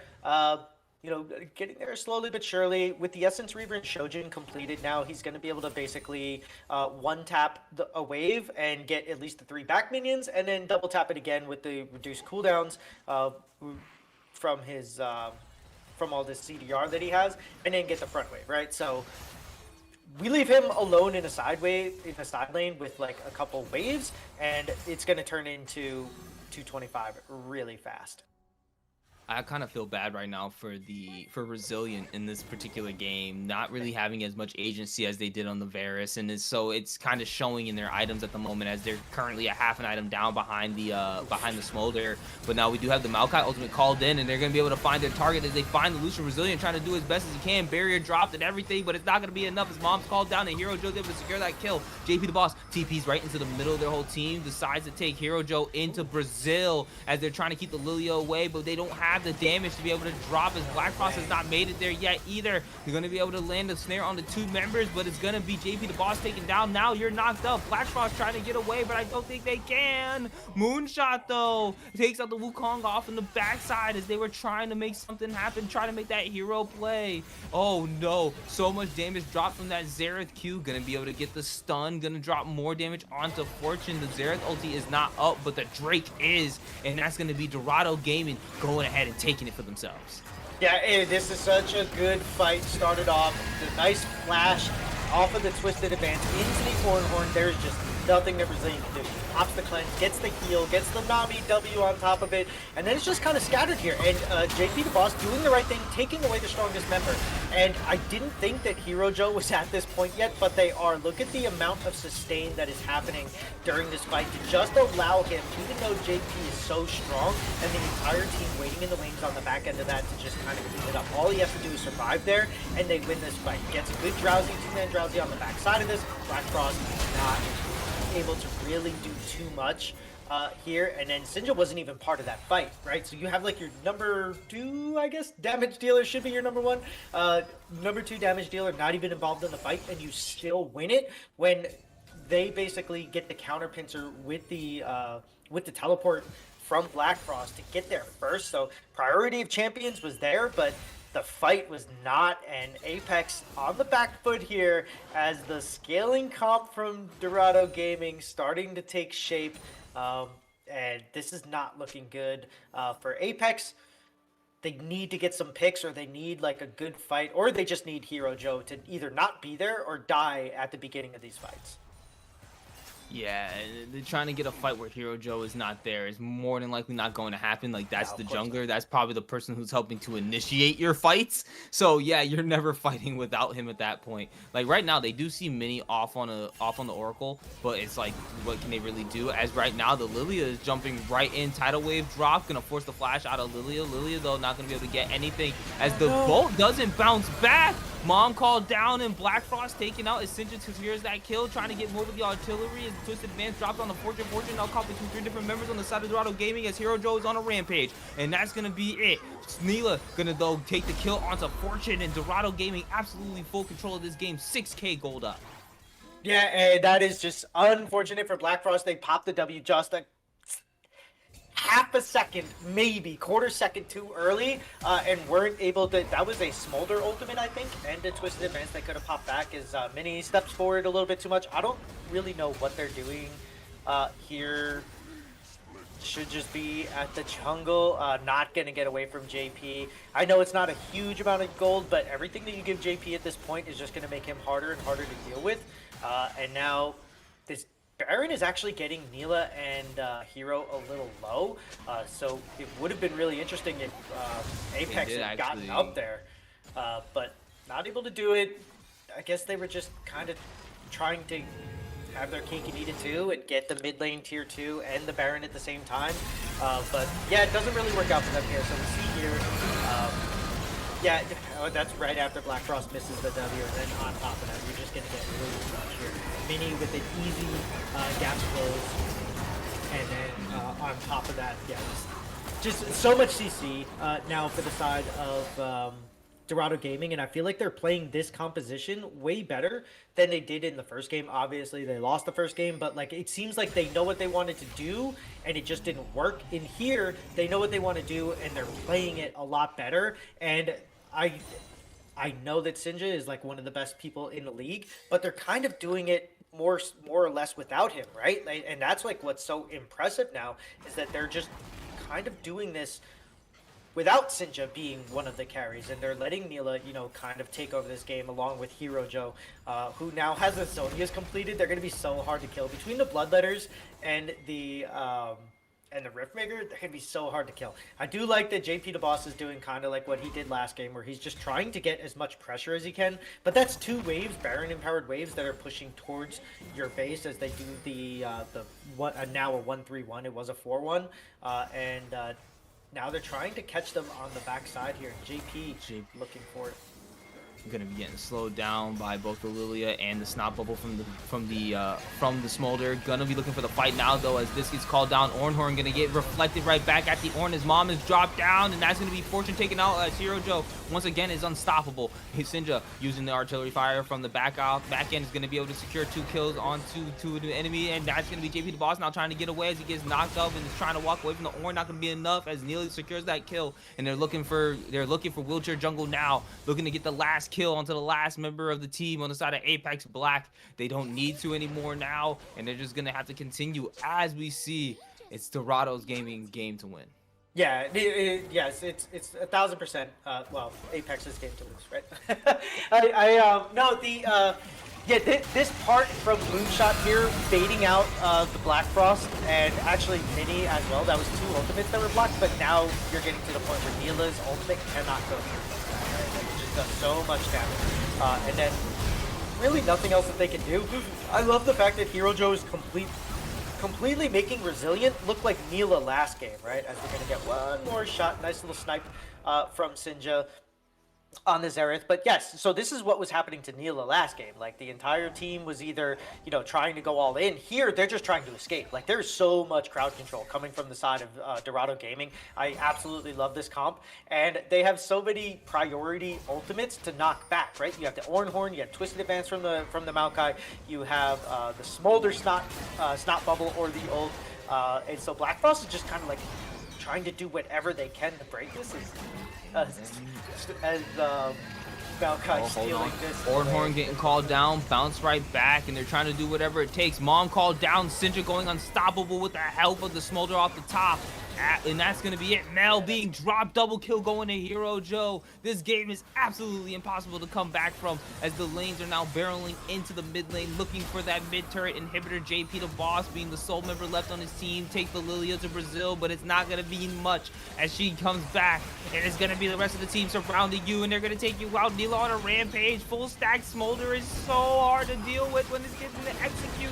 Goes golden as the Cyclone comes down. Double kill going over to the Dorado Gaming ADC, and that's also going to be the game going to Dorado. We're seeing a game 3. Yeah, I kind of like. Okay, I am surprised. So you finally got to see what Smolder does late game when he finally gets there, right? Finally. And between that and the sustained damage from the Lilia and the over the artillery damage from Sinja and everything else that was going on, so. We see why this pick is always so highly contested, and we finally see it work. And what's surprising to me is that Dorado Gaming picks a almost full scaling comp and actually gets to the scaling part way earlier than expected, right? This was a complete 180 with how they treated Neela. Sinja not having the most impact in the early and mid game like they usually do, they were still able to overcome that. Moonshot on the Ornn, able to trade back and forth and put the pressure on JP to be out of position a couple times. And even though they kind of lost the top lane matchup, with the Mordekaiser, obviously, they still did just enough to keep JP from becoming the raid boss that he was in game 1. On top of that, being able to actually peel for Neela on this Smolder, and then we just see like this damage from Mordekaiser is crazy, but it's all single damage. Hero Joe getting in there and having the patience to actually put the drowsy on people, not the first 2 that he hits, but then getting a ball to drop on a third, or getting a Q, on a third enemy, and then hitting the Drowsy. And although I absolutely love the Mel pick, it doesn't work when you have so many ultimates or projectiles that you need to knock back. You have the Lilia ball that can start the fight off. You have the Maokai. You have the Ornn and the Smolder. Just too much for them to really deal with. So even though they got ahead in the beginning and they were kind of stomping that mid game, Wheelchair Jungle didn't really do much to continue that pressure and keep it going. Where I think that if they would have focused Black Frost and their lane that was really ahead, maybe this could have been a different story. But instead, they let the scaling comp scale, and that's what's going to happen. Yeah, and then, like I said, it was just something I was waiting to finally see. We finally got to see what Smolder looks like after the fact that they finally hit that 225 stack. So it was basically kind of closer, much closer to the end of the game, but we did get to finally see it. No, they did not lose to a 54 stack Smolder. I promise you that did not just happen, and if it did, that'd be very, very unfortunate. But instead, what we ended up seeing is an absolute turnaround from the side of Dorado Gaming as they were able to one enable their laners through Hero Joe's absolute crazy performance this game around 14-0 and 11. Absolutely give him player of the game. That was utterly insane on that Lilia, and that is a pick that I feel like a lot of people generally don't end up seeing a whole lot of out there. And so that when they do actually play against it, it's like, oh wait, how do we deal with this literal like this murder deer running around and we can't catch her? Like you see her get taken to Brazil and she's just Mm-hmm. trottling, just doing whatever she wants. And it's just it was kind of funny to watch in that sense. And I like seeing Dorado Gaming play like this type of composition, where it doesn't seem necessarily the most orthodox, but it definitely worked out for them. And then we were able to see everything when get to the late game that they wanted to get to, which I believe was closer Mm-hmm. to about 33 minutes. Once they got to the 33-minute mark, boom, everything blew wide open for their entire team, and there was nothing else that the side of Apex Black could actually do. So with that said, I think we're about to take it to a break here. Is Apex going to be able to close out the series, or is it going to be Dorado Gaming being the winners here? We will see as we go into game 3. Don't just leave just yet.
like do do do do do do do do, like do do do crazy, oh oh oh crazy, oh oh oh crazy crazy, oh oh crazy, oh oh oh crazy, do do do crazy, do do do crazy, do do do crazy, do do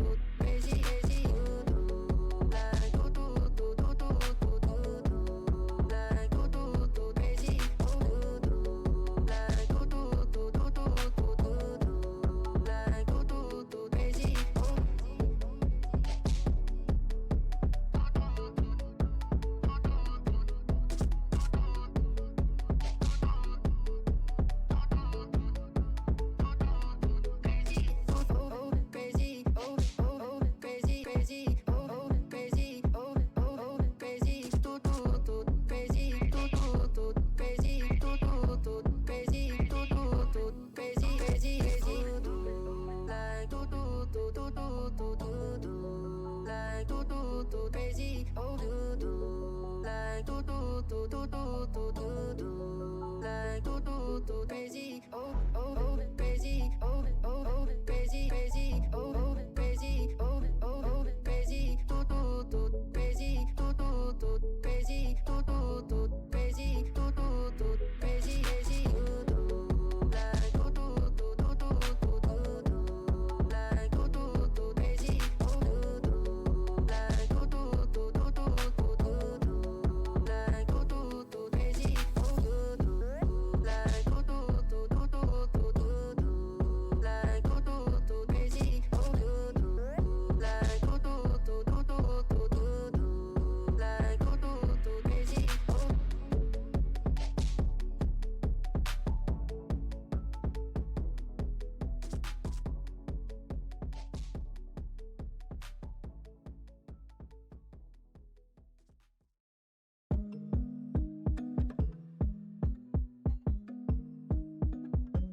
And welcome back once again. We are getting into game 3 of Dorado Gaming Omega versus Apex Black. We have just seen an absolute crazy 2 games so far, with Apex Black coming off the gate with off the back of JP DeBoss to be able to win that game 1 big time. And this time Dorado Gaming able to make an absolute turnaround for themselves, this time with Hero Joe on an immaculate cinematic play on that Lilia, and going deathless to help bring the victory with the supporting cast around him as well. But now we are going into game 3, and it's looking like that things are going to change here. We're looking to see if Apex can secure this win and make it look like game 1 again. Can Dorado make it look like their game 2, or are we going to see an even crazier bloodbath this game 3, because both of these teams want to so eagerly win?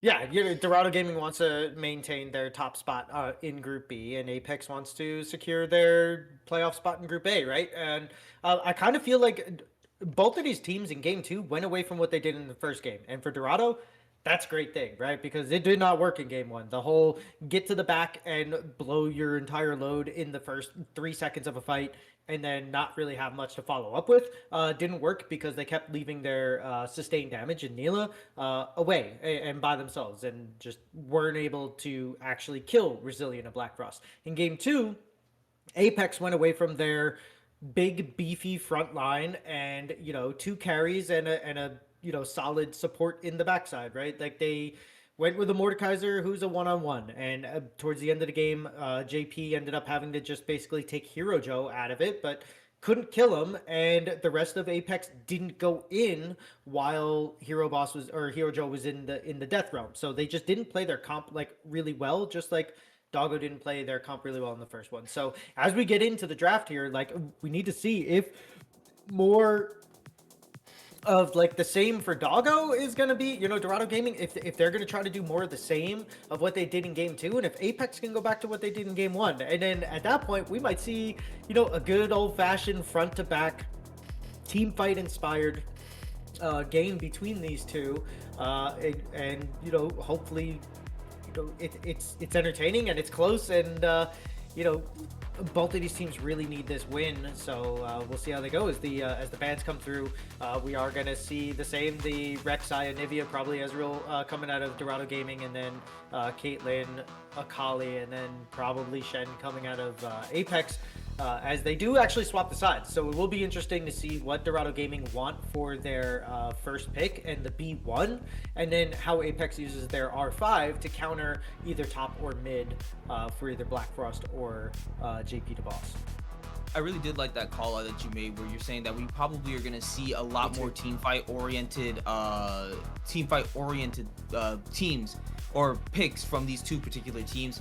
They're definitely going to want to try to make those advantages, even though it seems like Dorado Gaming first is going still for some side lane dominance in the Renekton. Picked up first for them, pretty decent blind pick for them in the top side. This is trying to maybe get ahead of JP the Boss a bit, even though it looks like he is picking up what he says is his main, the Mundo, going up off in the top side for them. So they're just going back to back here.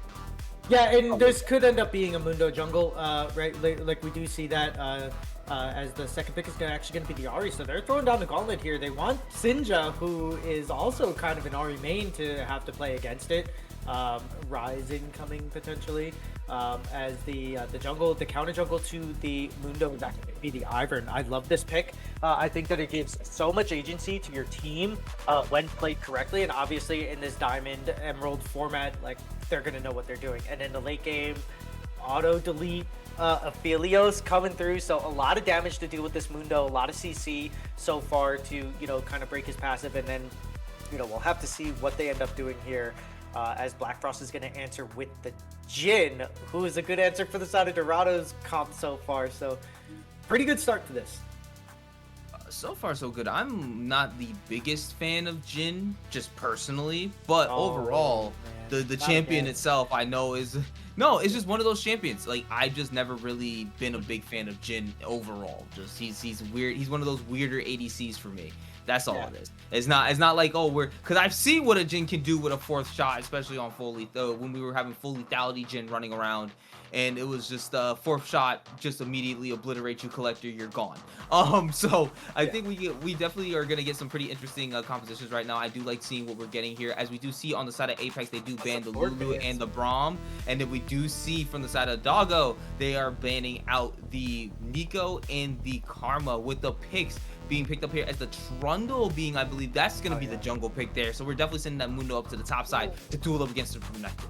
No, I want to see the Trundle. I want to see the Trundle and the Renekton duke this out. I think that would be an insane matchup. I think that would be a way for JP to really take over this game and create the pressure that he wants. Obviously, Mundo can kind of do the same thing. I do feel that he will be a lot safer in the jungle. I love the pressure that Trundle in the top lane brings. So we'll see if that ends up being it. Also, this could end up being an Ahri flex to the support. I don't think that they would do that, but it could end up being that, as the Rel is going to be the final pick here for Dorado Gaming. So they're going to go with the standard bot lane of don't get close to us or we'll kill you. And then Apex going with the brand, more than likely, the brand Jin with the Ahri in the mid lane. So I guess the biggest question is it JP on the Trundle or is it JP on the Mundo? But yeah, I love this. I love this comp from both of these teams. I think that there's a lot of flashy. Sinja's gonna be able to get in on that Diana, the Ahri, ultimate with the charm, and just so much back and forth between these two teams. And I think the biggest question mark here is going to be, is the Apex bot lane, who has been their strongest component of this, are they going to be able to withstand this Rel and Aphelios, and are they going to be able to match it and actually win this? Because Brand Jin can win, but they cannot get caught with their pants down, and that's going to be Minnie and Neela's job, is to try to catch them out as much as they can.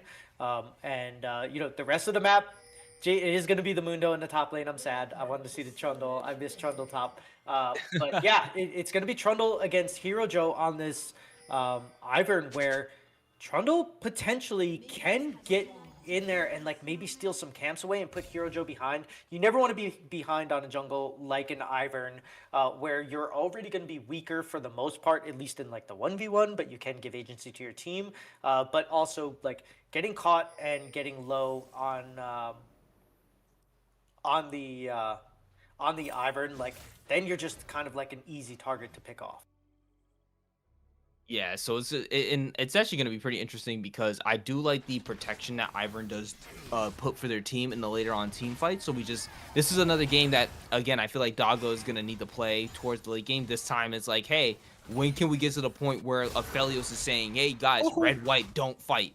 And we do see up in the top lane is going to be a bit of a level 1 fight between JP, Flash in, and it's going to get the slice as he's able to get it up in the top side. First blood going over to Apex, going over to Doggo this time. They're able to secure the first blood for the first time in the series.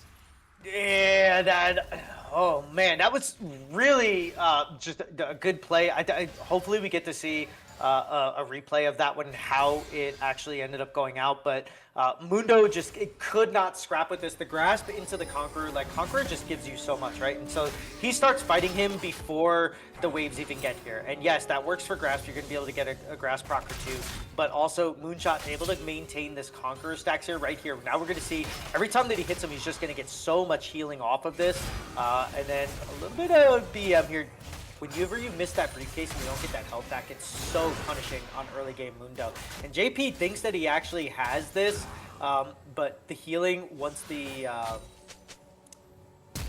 rage is at the halfway point, is so big, and JP just kind of miscalculates that. We'll see if Moonshot can do anything with that, and if they can keep pressing this lead, as now Sinja on this Diana is forcing Black Frost on the Ahri to back early as well. The Ignite traded for the Flash in the mid lane, so we'll see what ends up happening out of that. As now the teleport is also going to have to be used by Black Frost, so a little bit of a lead for Sinja in the mid lane. They know how to play against an Ahri when you're an Ahri one trick, or not one trick, but when you're an Ahri main, you're going to be able to do that. So a lot of scrapping early on here. This could be a very, very feisty game that we're getting ourselves into, and I'm here for it. Honestly, I'm excited for this. We saw the Sinja was doing a lot of damage, and they're about to do a lot of damage onto this Ivern. He should have the flash to go over the wall, but can he get over? Yes, he can. But flash over in the fourth shot, resilient, gonna be able to take out Hero Joe. Okay, and one thing about this play that I really love from Apex is you look at the Ari that's backing right now. They actually roam down to secure a safe escape route for their Jhin. Like they flash over and they stayed there long enough. So it seems like the overcommitment plays that we were seeing out of Apex in game 2 and a little bit in game 1 where they kind of like overextended and didn't give themselves an out, hopefully are over. So good job by Black Frost to, you know, have the wherewithal to sit there on top of that and make sure that there was a safe route, because if Sinja gets like the kill on the back end to a flashless Jhin, like you're screwed, right? Like if the Sinja gets ahead on this Diana, like you're just kind of screwed. So I do like that. I don't know if I really like the Rel roaming up with this Ivern. I know they're just trying to cheese and take a camp real quick, but I don't think that this is kind of the right play, as Aphelios is going to be down on the bot side by himself, and you don't want to deal with a Jhin brand by yourself. Wheelchair is here, waiting for his Raptors to spawn, but now Sinja coming up and around, waiting for his mid laner.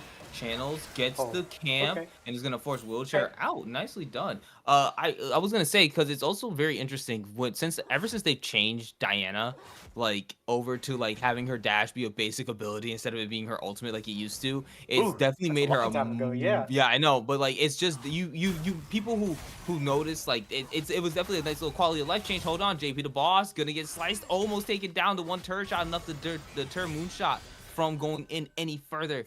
But like it just gave her way more agency now that you can just dash in on level 3 if you want to and just do a full combo. So yeah, I think Black Frost is realizing that, like, yeah, you got to be real careful with that, because he can constantly go in on you on the lane during the laning phase. So and now with Sinja being level 6, should be definitely a lot more dangerous for this to jump in. Even if they get the Spirit Rush from the Ahri, it still might be pretty hard to get away from Diana. Yeah, it definitely will be. And now they're giving themselves enough of a lead here to get into this first is yeah, you see the brand damage, dude. It's so crazy. Doesn't get the stun there. Pulls the trigger on the Q a little bit too quick before the W can land. But yeah, they. I'm actually kind of surprised they didn't pull the trigger on the Dragon. They had the prio from the bot lane and the jungle already there, but decide not to go into it. Maybe wanting to get their items first. But yeah, this is definitely something where I don't like this window in the top lane. This is definitely something where Dorado Gaming it does kind of feel like they are going to be playing a little bit from behind here, except for this top lane. I was about to say, Moonshot looks like he's about to keep going in there. Doesn't know that the Trundle is right below him, so he's got to be careful. And I think that they're going to try to look for this. Nope, level 6. They don't want to deal with the fact that the level 6 Renekton is there. He does have the Dominus, going to be able to pop that if they do try to go in on him. So, yeah, just leave that alone. But did deter Wheelchair a little bit from going in anymore. Probably had a sense that the jungle was there. He did have a ward in the bush, so he probably saw Trundle coming up. Yeah, just keep playing it out. I agree. The Mundo up in the top side it's actually surprising to see how it's doing right now. Until Spellbook teleport there, gonna get the Rel right back into the bot lane.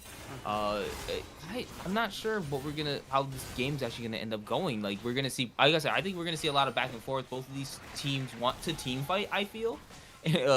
But it's just gonna. I really can't give you like what's going on. Like both of these teams were scrapping so much more in the early game when this game in the first 2 games, and now it's just like, oh, as we do see, Diana goes in and just dashes right back to a minion right after. Does chunk down Black Frost down about 25% HP.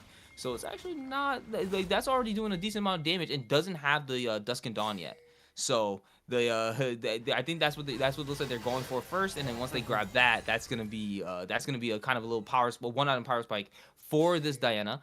Ari does have the Spirit Rush. Rel doesn't know that she's on a ward currently, so putting a little bit of time in there.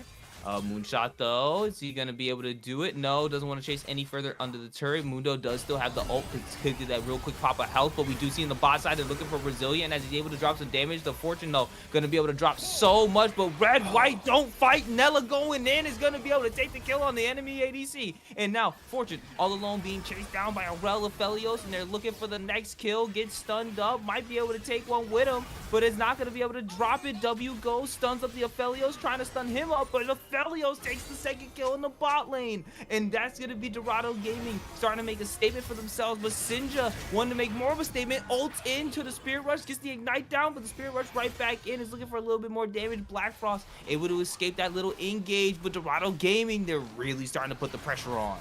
Yeah, they are. And Opens the curtains because Wheelchair is here trying to save. Minnie might be the sacrificial lamb for this, but Nella might not be able to get away. Wheelchair going to slow him down, uses the ult, trying to get him into the turret, and not going to be enough. Nella taking down the 2 bot laners for the side of Dorado Gaming, and now evening it up just a little bit more.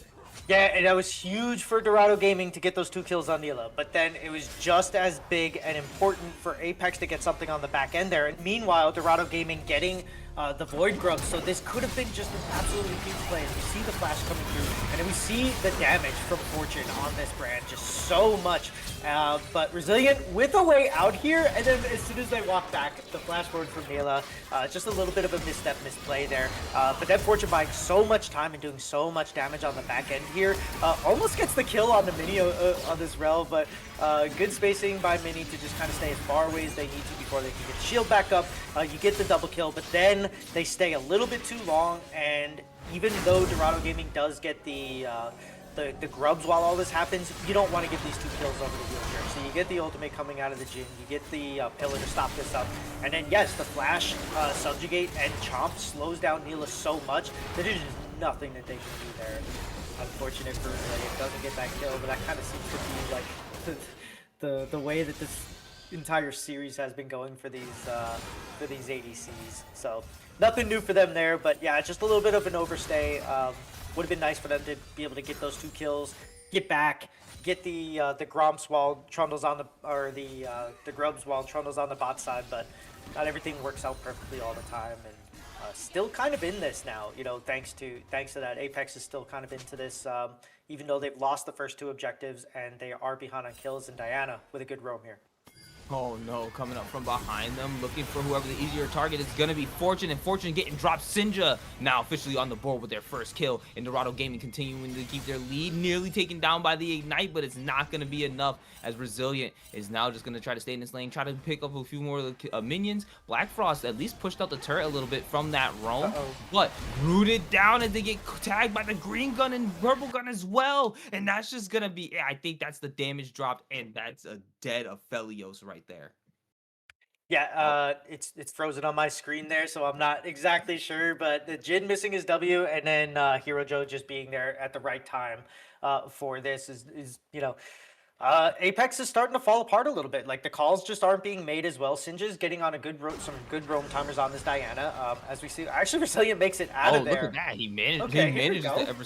I thought he was gonna be able to make it, but Wheelchair being able to come and save his ADC, they're not gonna be able to. They're not gonna get any more curtains open, looking for at least one of the low health opponents. Tags one person, tags Nila twice. Gonna be the Ari going in with the Spirit Rush, trying to find a kill as Sinja goes in, able to flash out, not gonna be able to escape. No, Aphelios ultimate ends up being used as Minnie's able to secure a kill on the Wheelchair, and that's gonna be Resilient continuing the chase as Minnie tries to get away. 4th shot gets the kill, double kill going over to Resilient as he continues down the chase. Gonna get the charm on the Hero Joe, and that's a triple kill from a 3rd, 4th shot going over to the Apex bot lane, and that's how you start turning this game around. Okay, when the game got frozen, that is not exactly what I thought was going to happen, right? Like, that's like one of those like those like low capture ones where they're like trying to tell you like or skill cap, you know, where they're like, what do you think happens here? So gets caught up just enough to barrier and flash out of her. Actually doesn't even use the barrier just yet. And yeah, like what you thought was going to be an easy kill now turns around. The Iron Curtain coming, or the Curtain Call coming up here, able to basically push them off here, and then Black Frost finally getting the roam that they want, right? Like, Sinja has been the one that's been able to roam.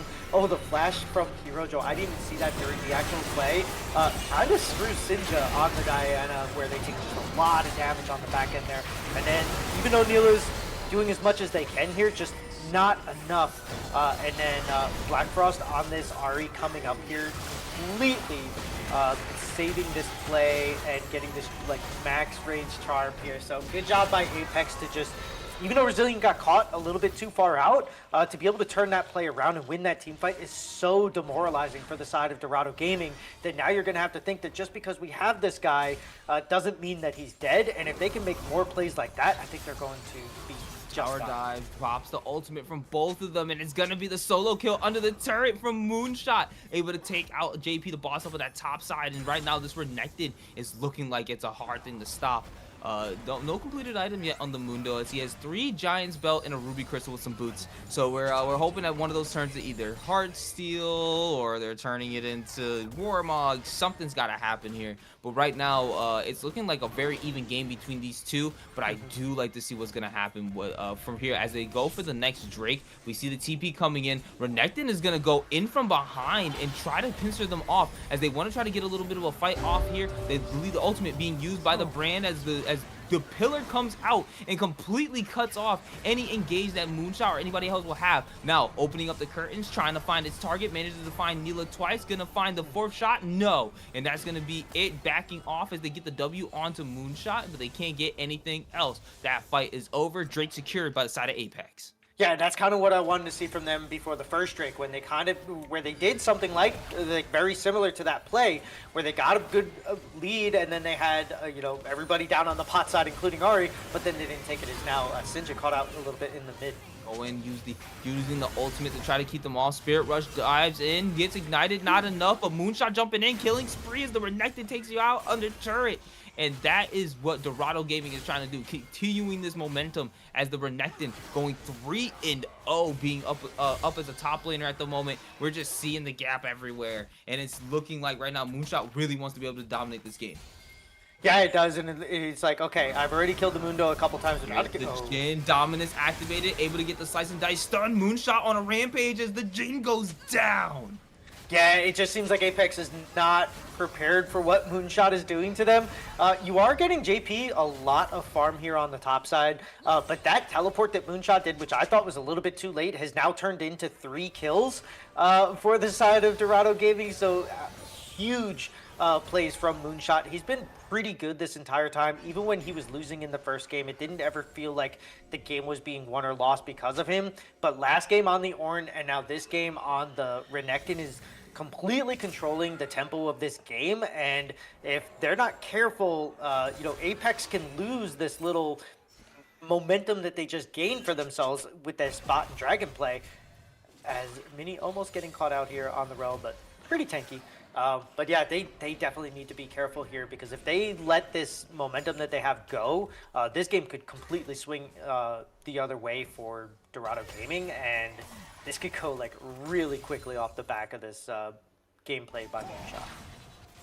Yeah, this is actually looking crazy right now, and we're seeing that it's like a lot of people are pointing it out right now. It's this Renekton is apparently a 1v9, and it's actually something that's being showed. Though Hero Joe caught without his team, Pillar trying to flash away, Daisy not gonna be enough, gets the shield off, but Resilient gonna be able to get the last hit, and that's gonna be another kill going over to the Apex ADC.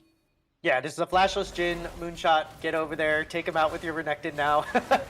Yeah, just a little bit too caught out. I like the fact that Wheelchair was kind of hovering around this north side of this river here, and then finally gets an opportunity to pincer him down with the pillar.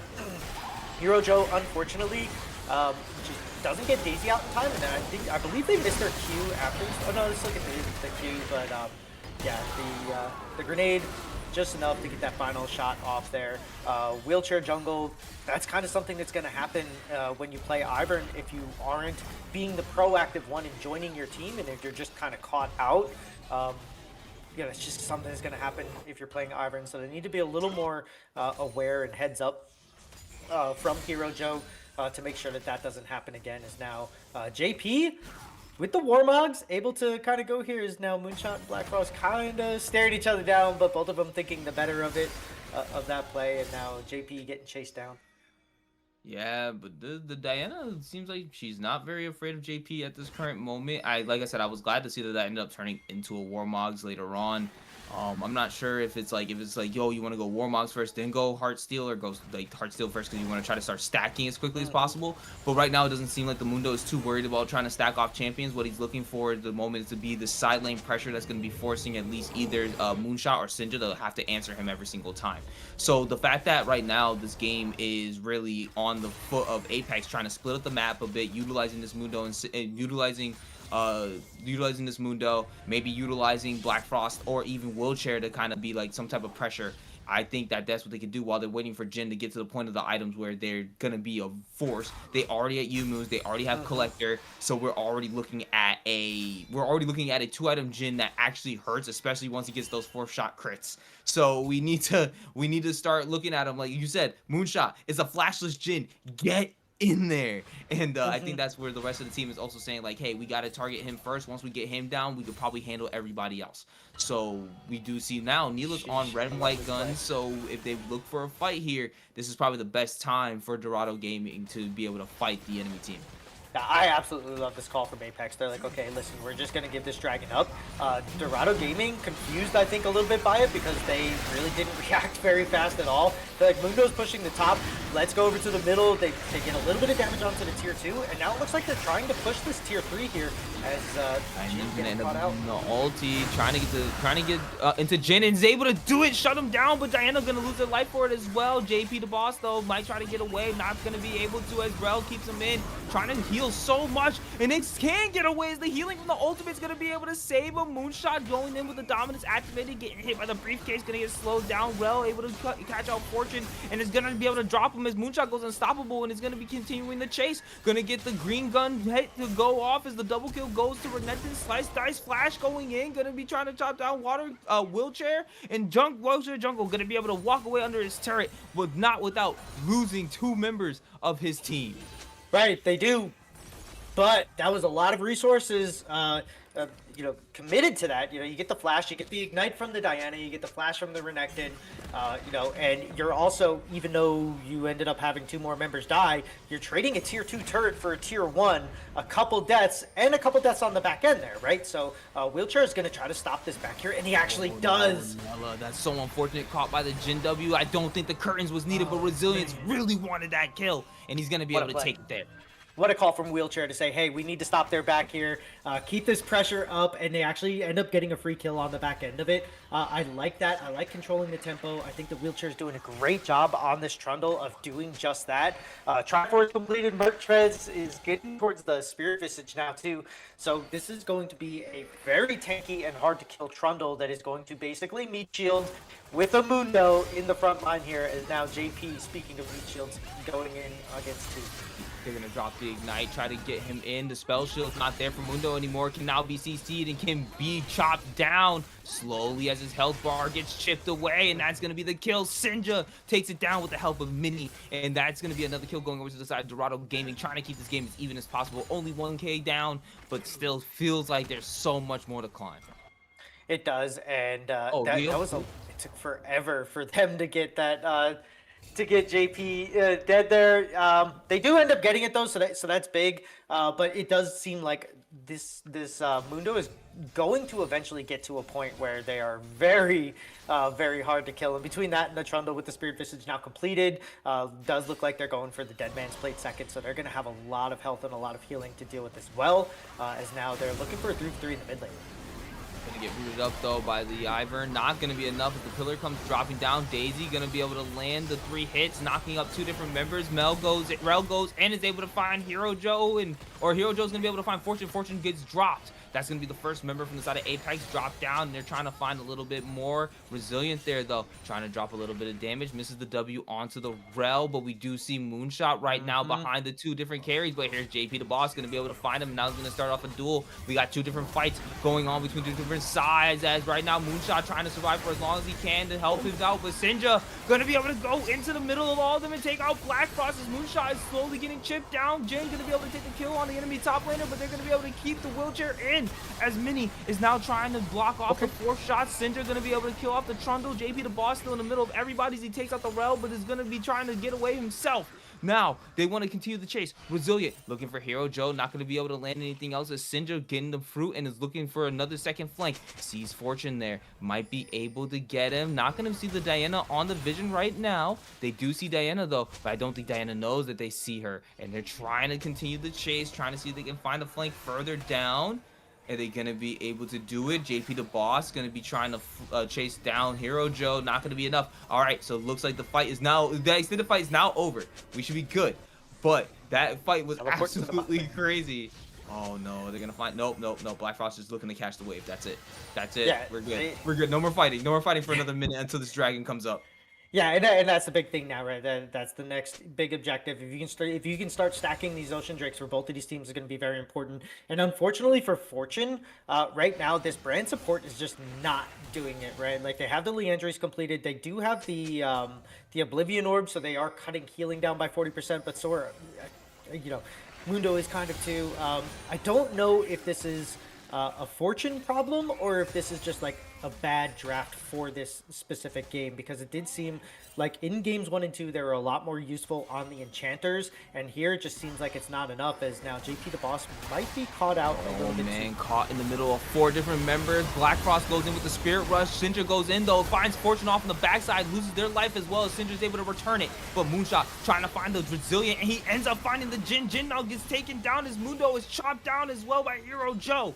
Black Frost going to be able to get away with the extra charge of the Spirit Rush, and that's going to be 3 members dropped for only 1 on the side of for Dorado Gaming. And Dorado Gaming now going to be able to take this Drake as their prize.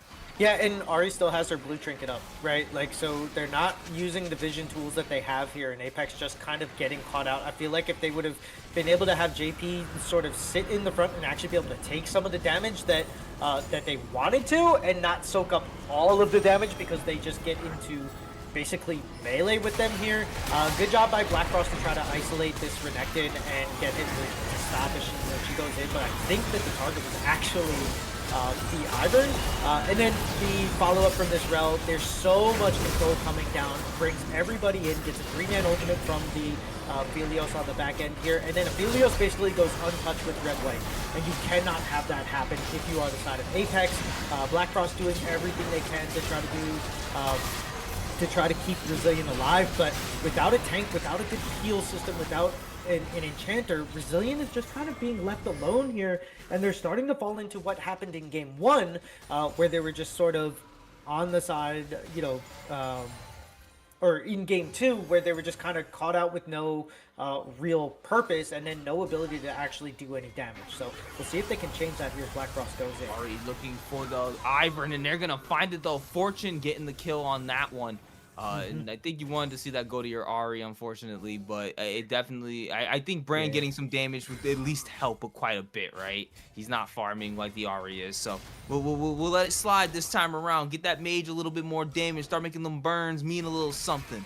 As we do see though, Aphelios, red and white though, getting caught by the pillar, gonna have the curtains dropped, and I feel so bad because the rest of your team was not going in with you, but Moonshot looking for this Jin, who immediately turns off the guns and runs right the other way.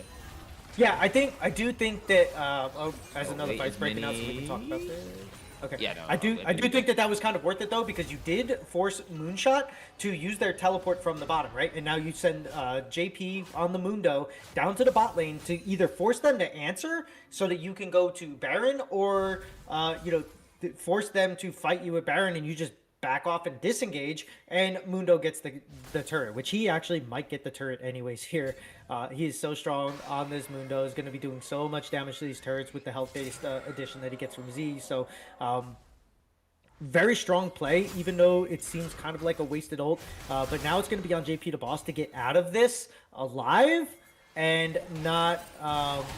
yeah, I don't know if rooted up. Daisy now being summoned. Yeah, JP get caught off in the side lanes, but that does mean potentially the Baron being started by the side, as we can see in the picture-in-picture. JP, the boss, able to keep so many members down here distracted for so long, and he's gonna be able to get it. Yes, he's gonna lose his life, but right now we do see Apex Gaming recognizing the fact that they have so many members down the boss side, down half, down to the health, and we do see Rel gonna utilize the teleport up in the top side, and they managed to get them off the Baron. I don't think they do.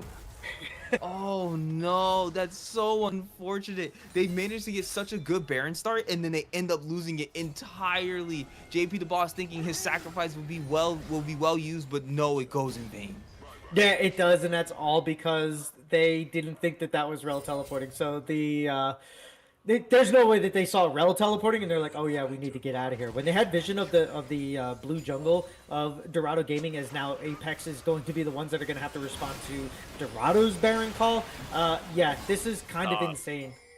That completely sucks. Now you're put Moonshot. into the opposite position that you were originally. Jin trying to use the W. Rel goes in, able to secure so many members in the middle. And Hero Joe gonna be able to take out Resilient. That's so much damage gone. As Black Frost trying to get something, as Neela's able to take out Fortune off on the backside. And that's just gonna be it. 2 members dropped. The bot lane gone. 3 members dropped as the mid lane is taken. All that's left is the Trundle and the Mundo. And that's not enough damage for them. Neela gonna keep dropping more of the Chakra. And so much more going down. And Syndra gonna be able to take down JP the Boss, and that's gonna be the Baron for the side of Dorado Gaming. They thought that the Apex thought they had it. They thought they'd be able to do something, but no, they couldn't. And Dorado Gaming now coming out on top as they sit and they look to take this Baron. Yeah, and they're going to get it, and this is very unfortunate for the side of Apex. This just seems like a breakdown in communication, a breakdown in game plan. They had what they wanted. They started to turn the page. They started to take over the tempo and the momentum of the game, and then it just seems like now they just don't know what they're doing. They gave up this entire Baron for a Rel teleport. They're not using their vision properly. They get completely surprised by Moonshot and Rel from both of these. Like, they step up into 2 unwarded places. This is just kind of them making mental moves, right? Like, they, not to say that they're bad or you know, better than this or anything. They're just making mental booms at this point. And you know, just something that they're going to have to clean up within the next 2 minutes, or this game's going to get out of hand.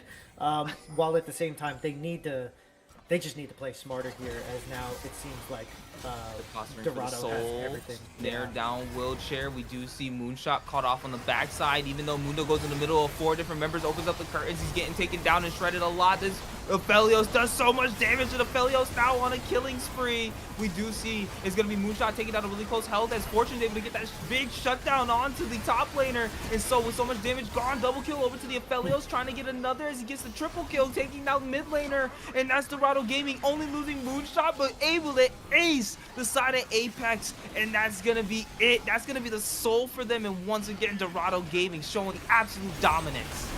Yeah, again, just not controlling the vision, not on the same page. JP is 2 screens away from his carries, and even though you have a Jhin, you don't want to start off a fight with his ult if you're not already winning it. So Black Frost and Resilient doing a good job getting all the damage out. Fortune throwing out the damage as the brand, but it just doesn't seem like that is enough. And then on the backside, there is no shield, no protection for Resilient, or Fortune if you're counting him as a damage dealer too. Syndra able to just clean this up so quickly and easily. When your tanks are too far ahead of the team and your communication is broken down, these are the plays that are going to happen. And now at this point, it is Dorado's game, officially Dorado's game to lose. And Apex, unfortunately, are throwing away something that was extremely winnable, even with, I don't like this brand pick for the bot lane, for the support. I just don't feel like it ever gets to a point where it can get ahead like it can in the mid lane, in the jungle, or anything else like that. So, unfortunate, but they were in a position where they could actually take this win, and now it seems like they've just kind of given that up already.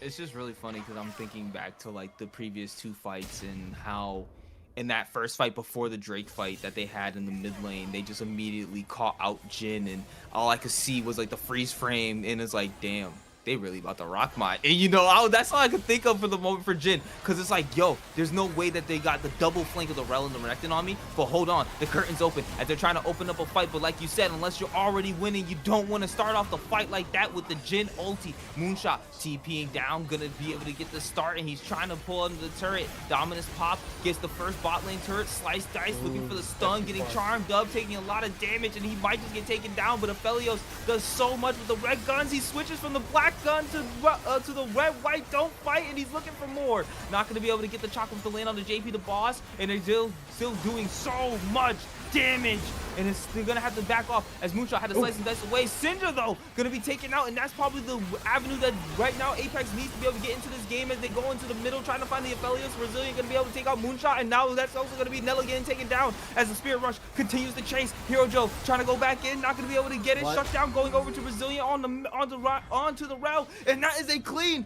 5-0 ace for the side of Apex. They are still in this game. That is the fight you need. That's the fight you need. JP, for one, getting out by the hair of his skin, of his chinny chin there. That was insane. And that is the kind of plays that you want, where you get them to focus the wrong target, which is your tank, but also have people on the backside to still do damage. And after the soaking is done, JP being able to live there is absolutely insane, huge. And now there's long death timers here. And if we look at this here, they're caught a little bit off guard. This fourth shot onto Mini basically takes them out of contention of being able to do anything. The charm landing onto Sinja here. And then Moonshot just going a little bit too far. Like, this is just an overcommitment. They think that they are way ahead, which, to be fair, they are, but you're also focusing 2 tanks here, right? And then Black Frost is coming up here. Another clean Sonya's save my life moment as JP, like, how? How does he live through that? Mundo is broken. I don't care what anybody says. And then Fortune getting some good damage off on the backside here. Look at this, 255, 344, like just barely staying alive there. And then on the backside of this, able to do what they want to do, get them to waste everything, and then come back here. Sinja, unfortunately, tries to get in on top of Fortune. If they had, like, somewhere out there, they probably would have Black Cross, and the Delegates saves them again, gets to get extra damage onto Mila, and then Resilient here, firing away from the backside. This is how you wanted this comp to perform. This is how they started performing around the 7 to 8 minute mark, and then from then on up until about 11, and then they kind of got away from it. I don't think Horseshoe meant to hit Q again there and go back in. But unfortunate for Dorado Gaming, that's a big throw for them. And now this has been, you know, a couple big throws for Apex, and then they finally catch a break. Dorado Gaming throw them a bone back the other way.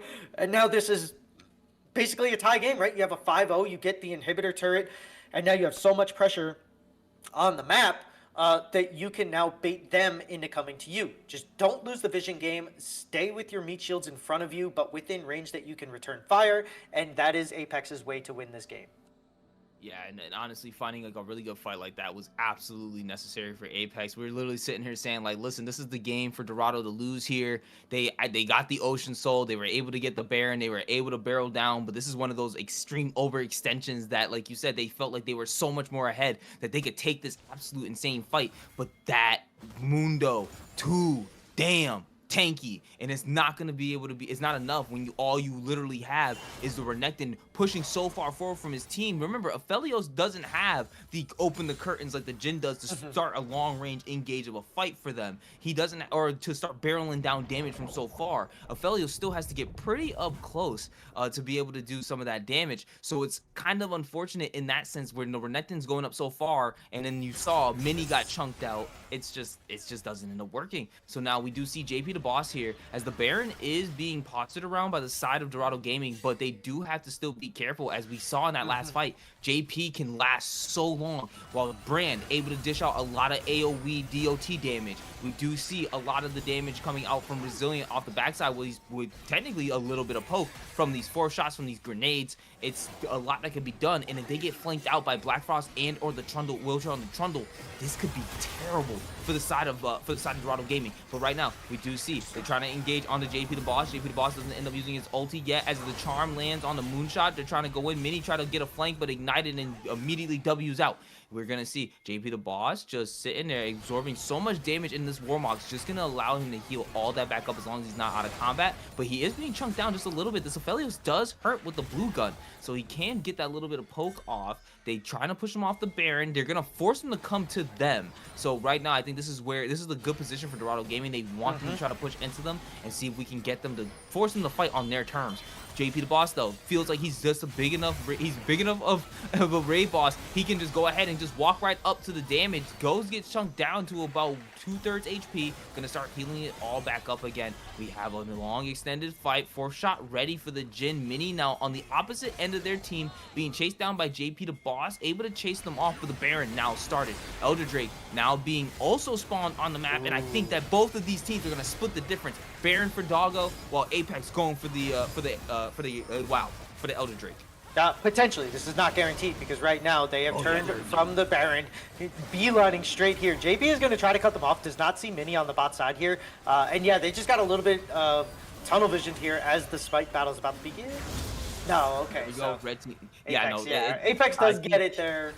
I was gonna say, I think Rel has on Seal Spellbook, so if they did have the smite, that would have been a potential contest, but no smite there, so that's kind of unfortunate. Opens up the curtains, trying to see if they can go ahead and tag someone there, but they go in, and with this Elder Drake buff, might be the fight that exactly they're looking for, trying to take down Moonshot, nearly take him to the execute range, and boom, Fortune gonna get him with the DOT, and it's looking like Nila's gonna be next with Resilient, able to go on a killing spree, able to take out the Aphelios, and it's looking like the game might be going over to Apex. They're barreling down, going into the mid lane, got a super minion to try to take down this Nexus turret, and there's 3 members left for the side of Doggo. Let's see what they will do. Sinja trying to see if he can get the Moonlight Crescent to be able to land on one of the members on the side of Apex, trying to make it dumb, but that Elder Drake is just so damn powerful, can easily take them down, and they're getting close as the 4th shot lands, and that's going to be Rel taken down as Mundo takes out Sinja, and the final kill going over to the Mundo as Hero Joe gets dropped, and Apex from a clean back, be able to take the game back and make it a clean ending for themselves. They take game 3 and they take the series. Wow, what a comeback from Apex. And if Aussie knew what he was talking about, Brand is, let's take a look at these damage charts over here, as Brand is probably going to be up on the top. So I'm just kidding. Yeah, no, this was the Brand support. I don't like it. I akin this to like, you can cross the street in traffic and not get hit by a car. It doesn't mean that it was a good idea, right?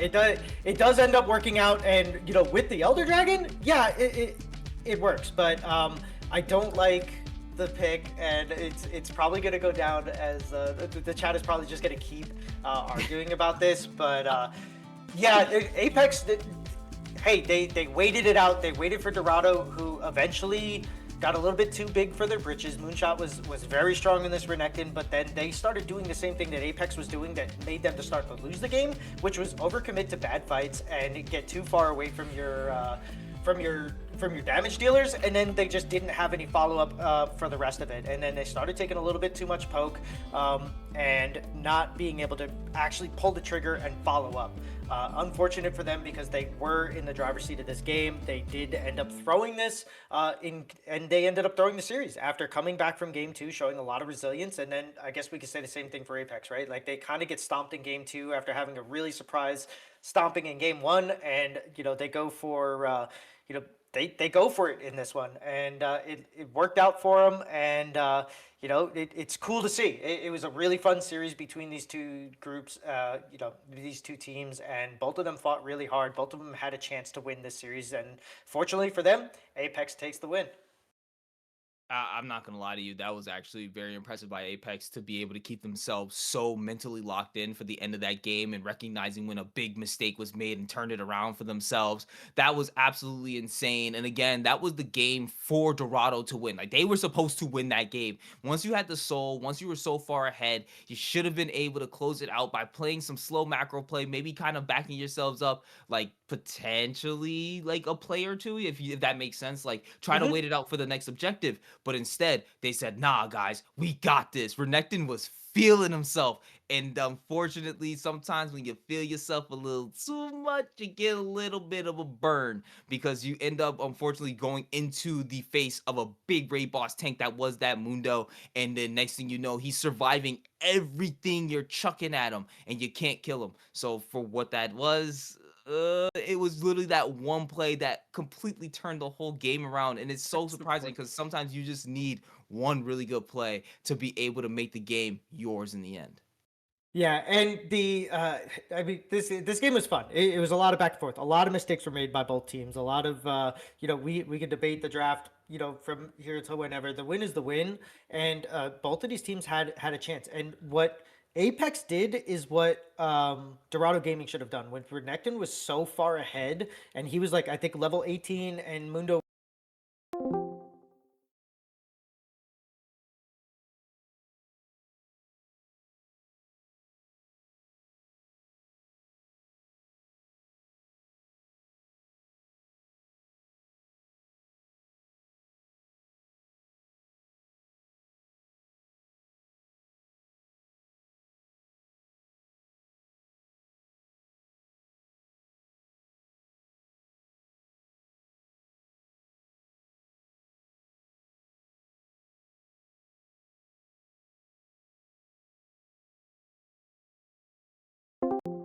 back in there. Yeah, that was just so unfortunate to have that ending of the game. And it looks like they lost us for a moment for the communications. So sorry guys if you guys did, but it was just basically kind of just rehashing that. Unfortunately, off the back end of those last two fights, it just ended up being Apex's win, just due to again how well they were able to play it out. I was really expecting a Dorado Gaming win. They felt like they were just dominating the map overall, and it just felt like one of those things that we were like, okay, this is like, yep, this is game 3 for them. Like they were 7k up with a Mm-hmm. dragon soul. Like it was absolutely insane to see how that just immediately turned around. And like I said, we've seen in league history people come back from even crazier leads, but like it's still like one of those games where it's just like, dang man, we really lost that 7k up, like Mm-hmm. in the midst of like literally it went from like one moment and then 3 minutes later game over. Like, oh yeah, you guys were 7k up 3 minutes ago, and now you guys are down like 2k at the end of this game, but it's only because of the fact that the a whole fight went wrong at the end. So I think for the sake for both of these teams, very well fought, definitely, because a lot of these games seemed a lot more even, especially when you look at the kill scores for each of the games. It seemed like they were definitely they were fairly close to one another. Mm-hmm. Apex, good job, because a lot of people were probably coming into this thinking that because of your beginning performance and then the last couple weeks just kind of being a little bit of falters for you guys, that you wouldn't be able to take Dorado Gaming down, but you ended up doing it. So congratulations on winning this series in week 6. Dorado Gaming, please keep your heads up. We know that you guys are still a very strong team that can compete with the top of the Beautiful, top, Matthew. and you guys will just have to bring it back again when you guys are back on the Rift, and just make sure you can keep that tight form that you did show us in game 2 that you can have, and we want to really see that continue for you guys. With that much said, Fel, you got anything else you want to throw in real quick, Yeah. or are you all So, good? no, production is trying to get an interview Oh, with Resilient, the winning ADC from Apex. So if we can get that to happen, we're still trying to figure out the logistics of pulling him in from the into the Discord room. Once we get that figured out, hopefully we can get that figured out so we can bring you guys an interview. Um, Relics, yes. So the no, outside of that, before we get into the interview, just want to say thank you so much, Bredicus and Shivam for doing the production here and bringing us such a clean, League of Legends series, easy to cast and everything. And thank you, chat, for sticking with us. And we're gonna move into the interview as soon as he gets in here. And as I say it, we can pull jeez. him down. Yeah, but there he is. There we Okay, go. welcome, Resilient. Congratulations on the win. How you feeling, bud? My heart is pounding. I bet. So I just want to congratulate you. You were the first person to actually impress Malco with the Smolder play. He hates that pick, Mulder and play? I don't play. What do you mean? No, oh he no, that was that was second hit. My bad. Never mind. The Jin. I'm sorry. Oh, He hates Jin as a character. What made you want to play Jin? that's one of my like main champions. Like if you look me up on the stat side, I think I have like a Mhm. 70% win rate now on it across like 26 games or something. Wow. It's a pretty effective champion on my case, I guess. So I mean, it's shit. I can't do anything to tanks, but Yeah. Any if I land objectives? W's, it's cool. Okay, so this was a big. This I have to ask this, and I'll hand it over to Malco if he wants or whatever. But the brand pick, it was very Oh debated a lot yeah. in the chat. A lot of people hate it. I'm sure if you came in and you read it, I wasn't a huge fan of it either. It ended up working out. What was the So decision for that? Arx is not a support main. He's an ADC main. He's off rolled, right? We're kind Okay. of flying, right? But he plays APCs, so he had like he could like the choice was either like Lux or Brand. And he was like, I'm a big Brand, and then we're like, sure, we're down for that. I mean, it did work. That one Mhm. fight, he pressed R and it somehow worked. So. Yeah, once you get to the elder point, I guess it Yeah, just sort yeah. of works there, right? So, Mm. okay, I have one more question, and then we'll give it to Malco to finish out the interview and to close out. You guys took down what is known as probably the second best team in Group B, at least from what I'm reading and the chatter. Um, as somebody that has been struggling the last couple of weeks, how did it feel to come in here and then not just take game one, but like make it look like they didn't know what they were doing? Kind of like you guys just had them completely on the back foot, and then to lose game two and then come back and win game three the way that you did from so far behind. What does that say about your team, and like how do you guys use this moving forward, going on into next week, and then as we start to get into the playoffs, which you guys now have a really good chance of getting into and holding on to. Um, how do you guys use this to move forward? So I'm not sure if you are aware, but I'm like a recent roster addition to this like actual roster. Okay. I was actually on refugees.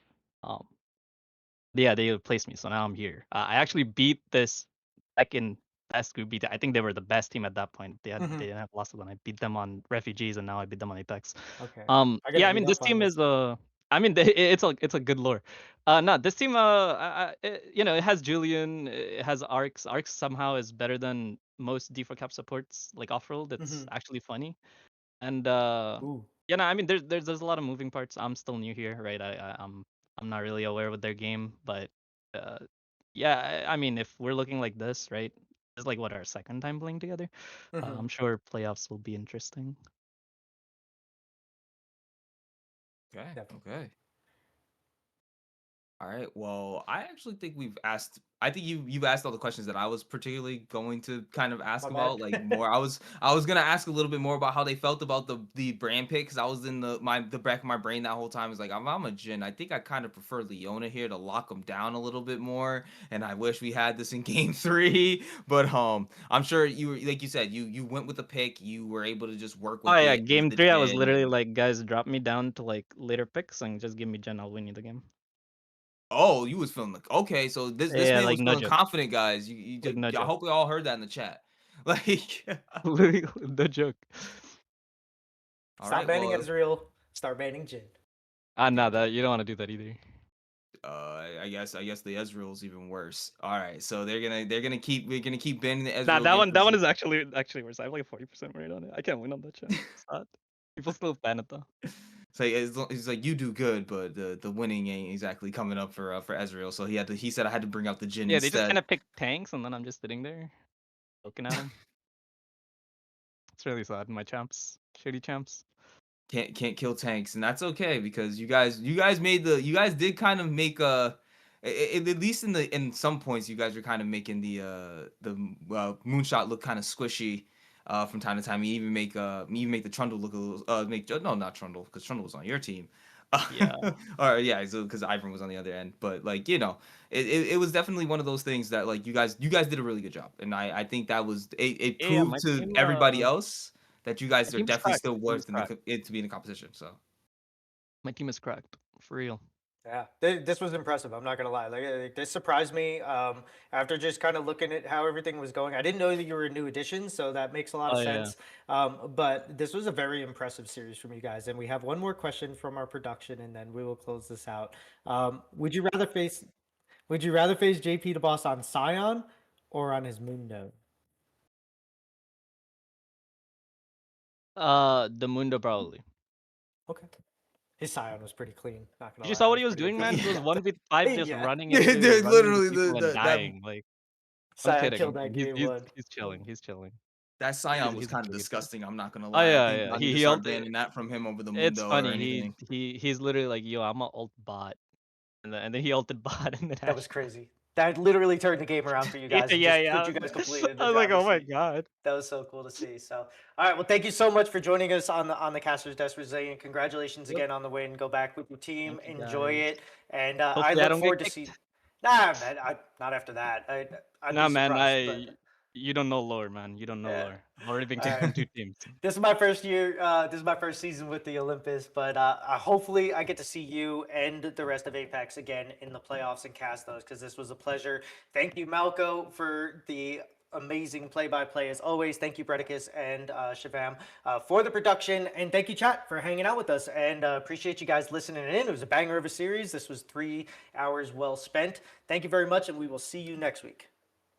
Peace.